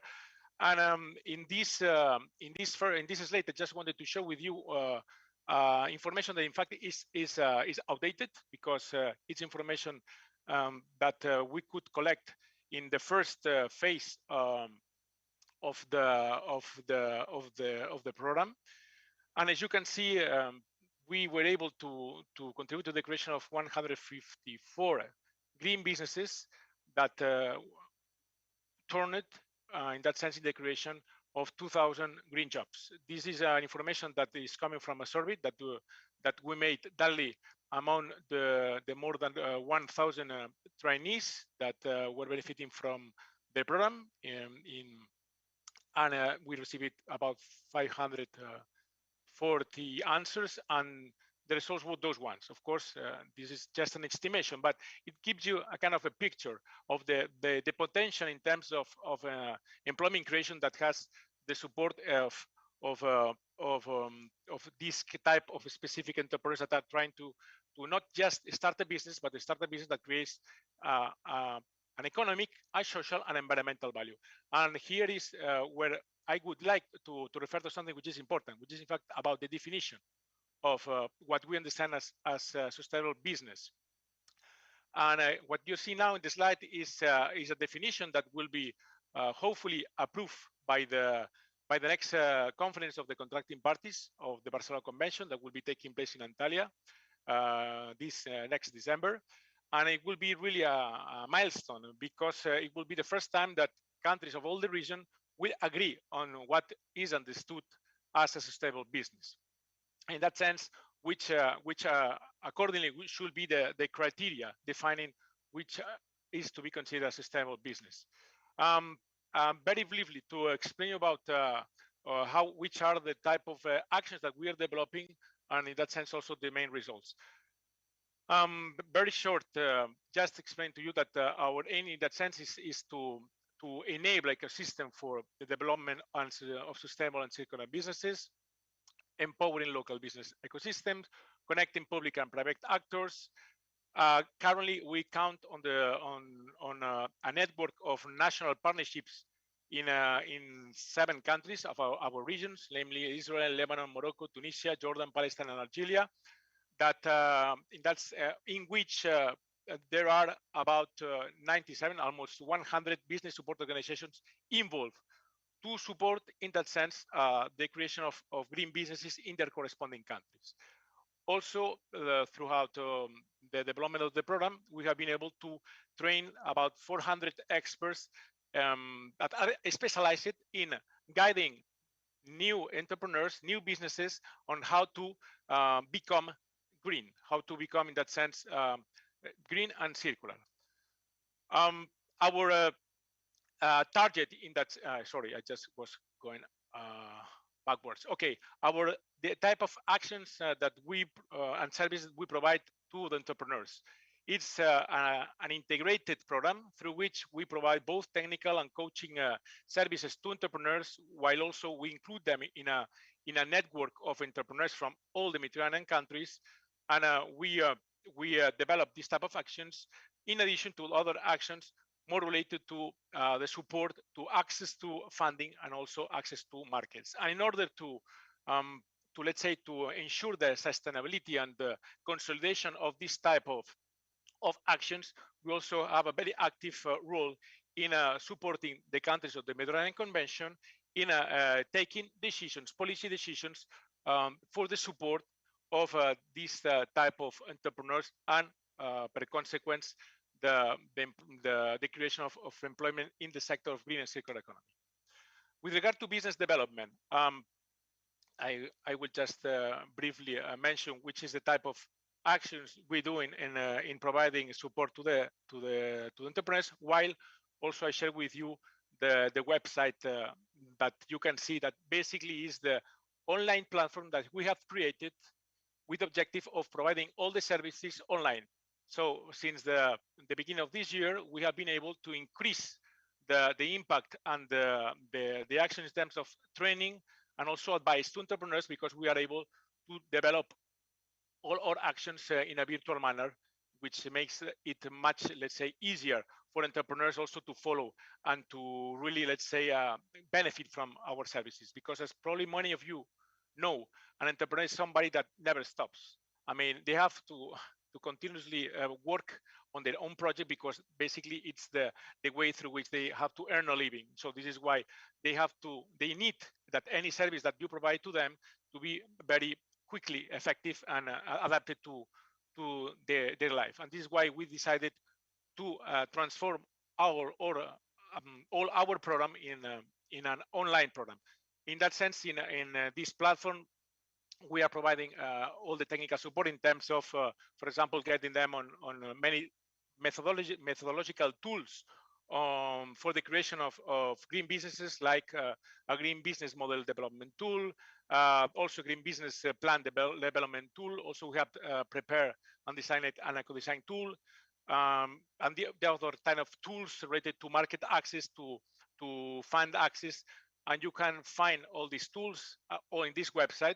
But the important issue is that this website is not just a repository. It's not a website, let's say a website where you find information, but it's a website in which through which we interact with all the entrepreneurs and the different financial actors that are also involved in the program. So with regard to access to finance, I will be take me this in 2 minutes, Giuseppe. Just in order to give you a smaller picture of what this is about. Since just a few years, it was about 5 years ago, we established what is known as the Switchers Fund, that aims at providing direct funding to entrepreneurs, both, let's say, in the first entrepreneurs and also existing businesses for circular economy. And what objective through this fund is also to mobilize both local and international investors. So far, the main impacts, or let's say to be highlighted, are the ones that you are seeing on the screen. So basically, we have created about 250 investment opportunities. We have mobilized 2.6 million in order to, we have channeled them directly to the entrepreneurs. And we have matched about 95 entrepreneurs with about more than 120 investors. The last, but not, of course, the least type of services we're offering to all these entrepreneurs is about the creation of the establishment of business networking and market development. And here we're putting a specific focus on open innovation and corporate venturing. So in 2020, CPRAC started to work with local and international partners to design an open innovation methodology, linking companies and local authorities, seeking for sustainability solutions and startups. So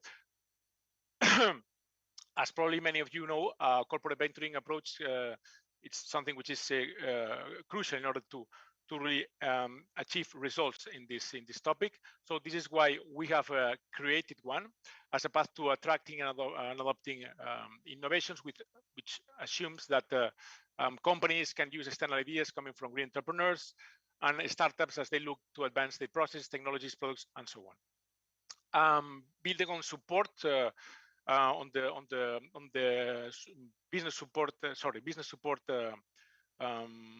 organization that I was mentioning before, that we established in 7 countries. The center will identify and work with local innovation enablers to identify specific challenges.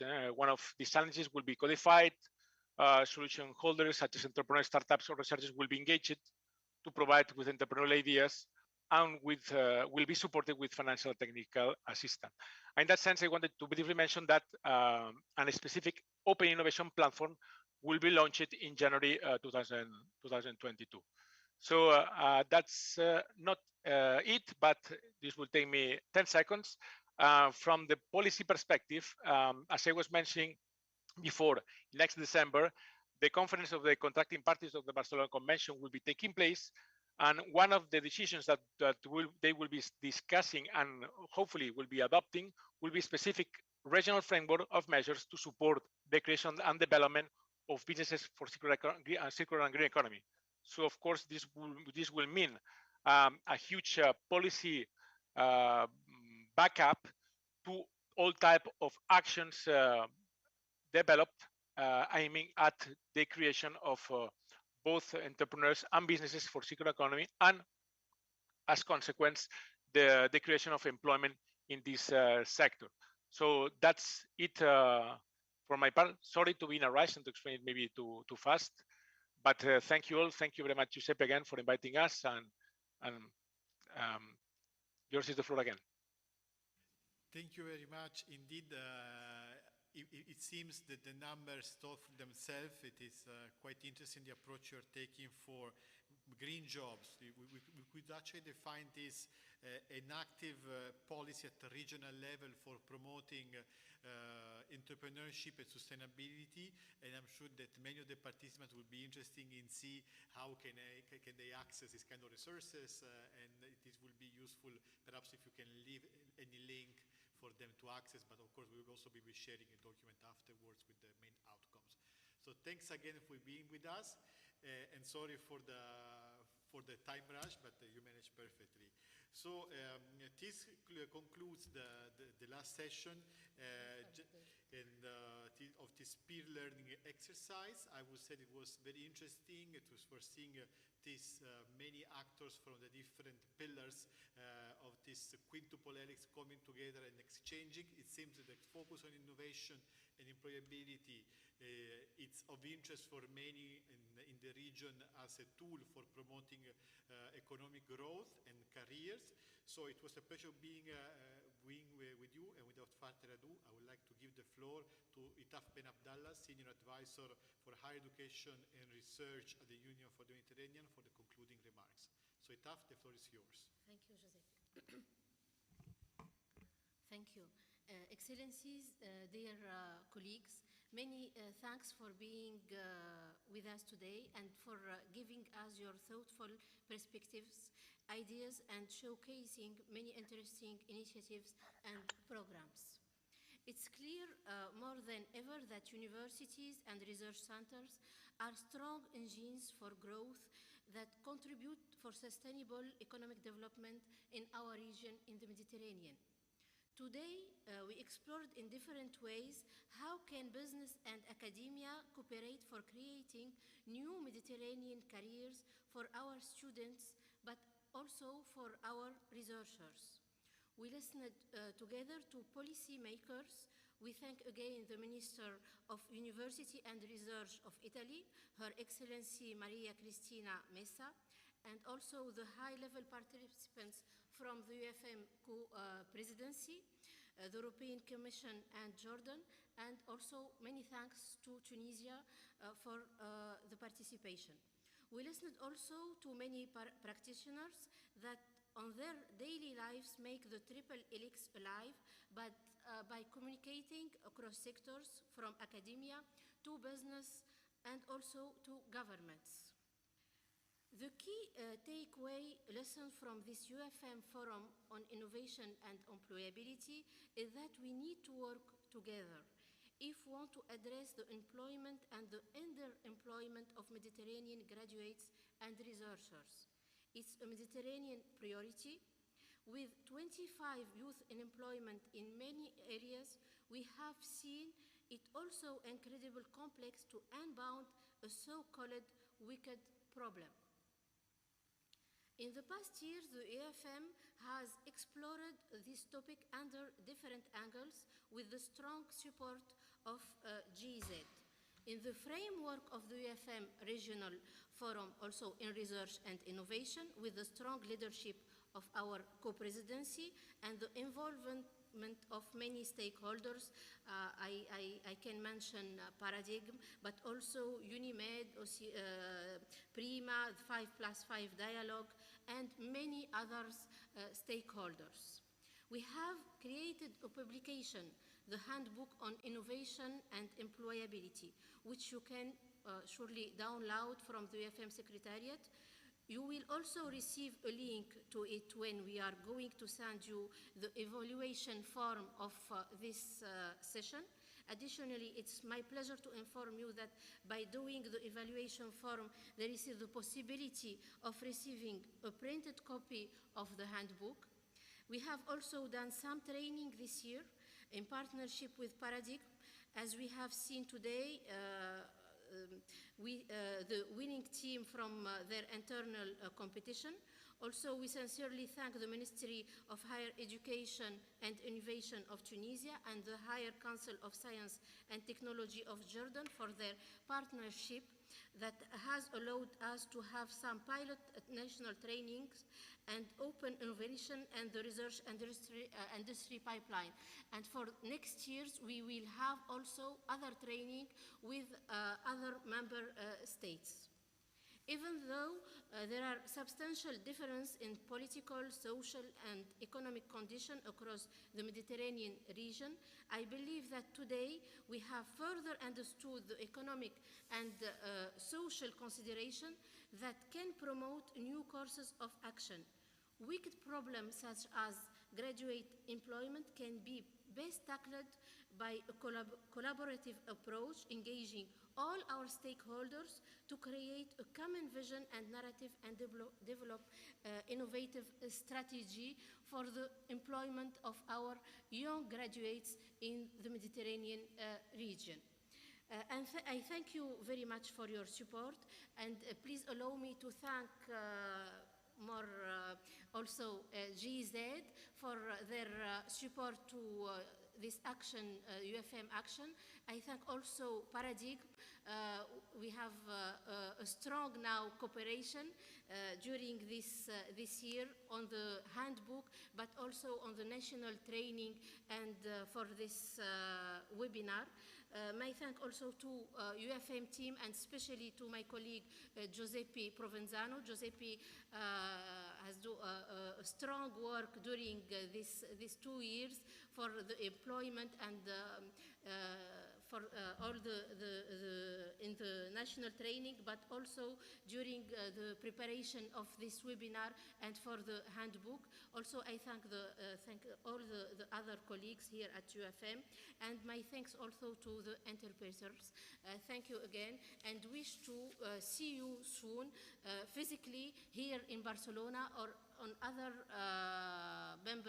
member states to discuss directly and to share experience and to have more initiatives on this field. Thank you again. Thank you.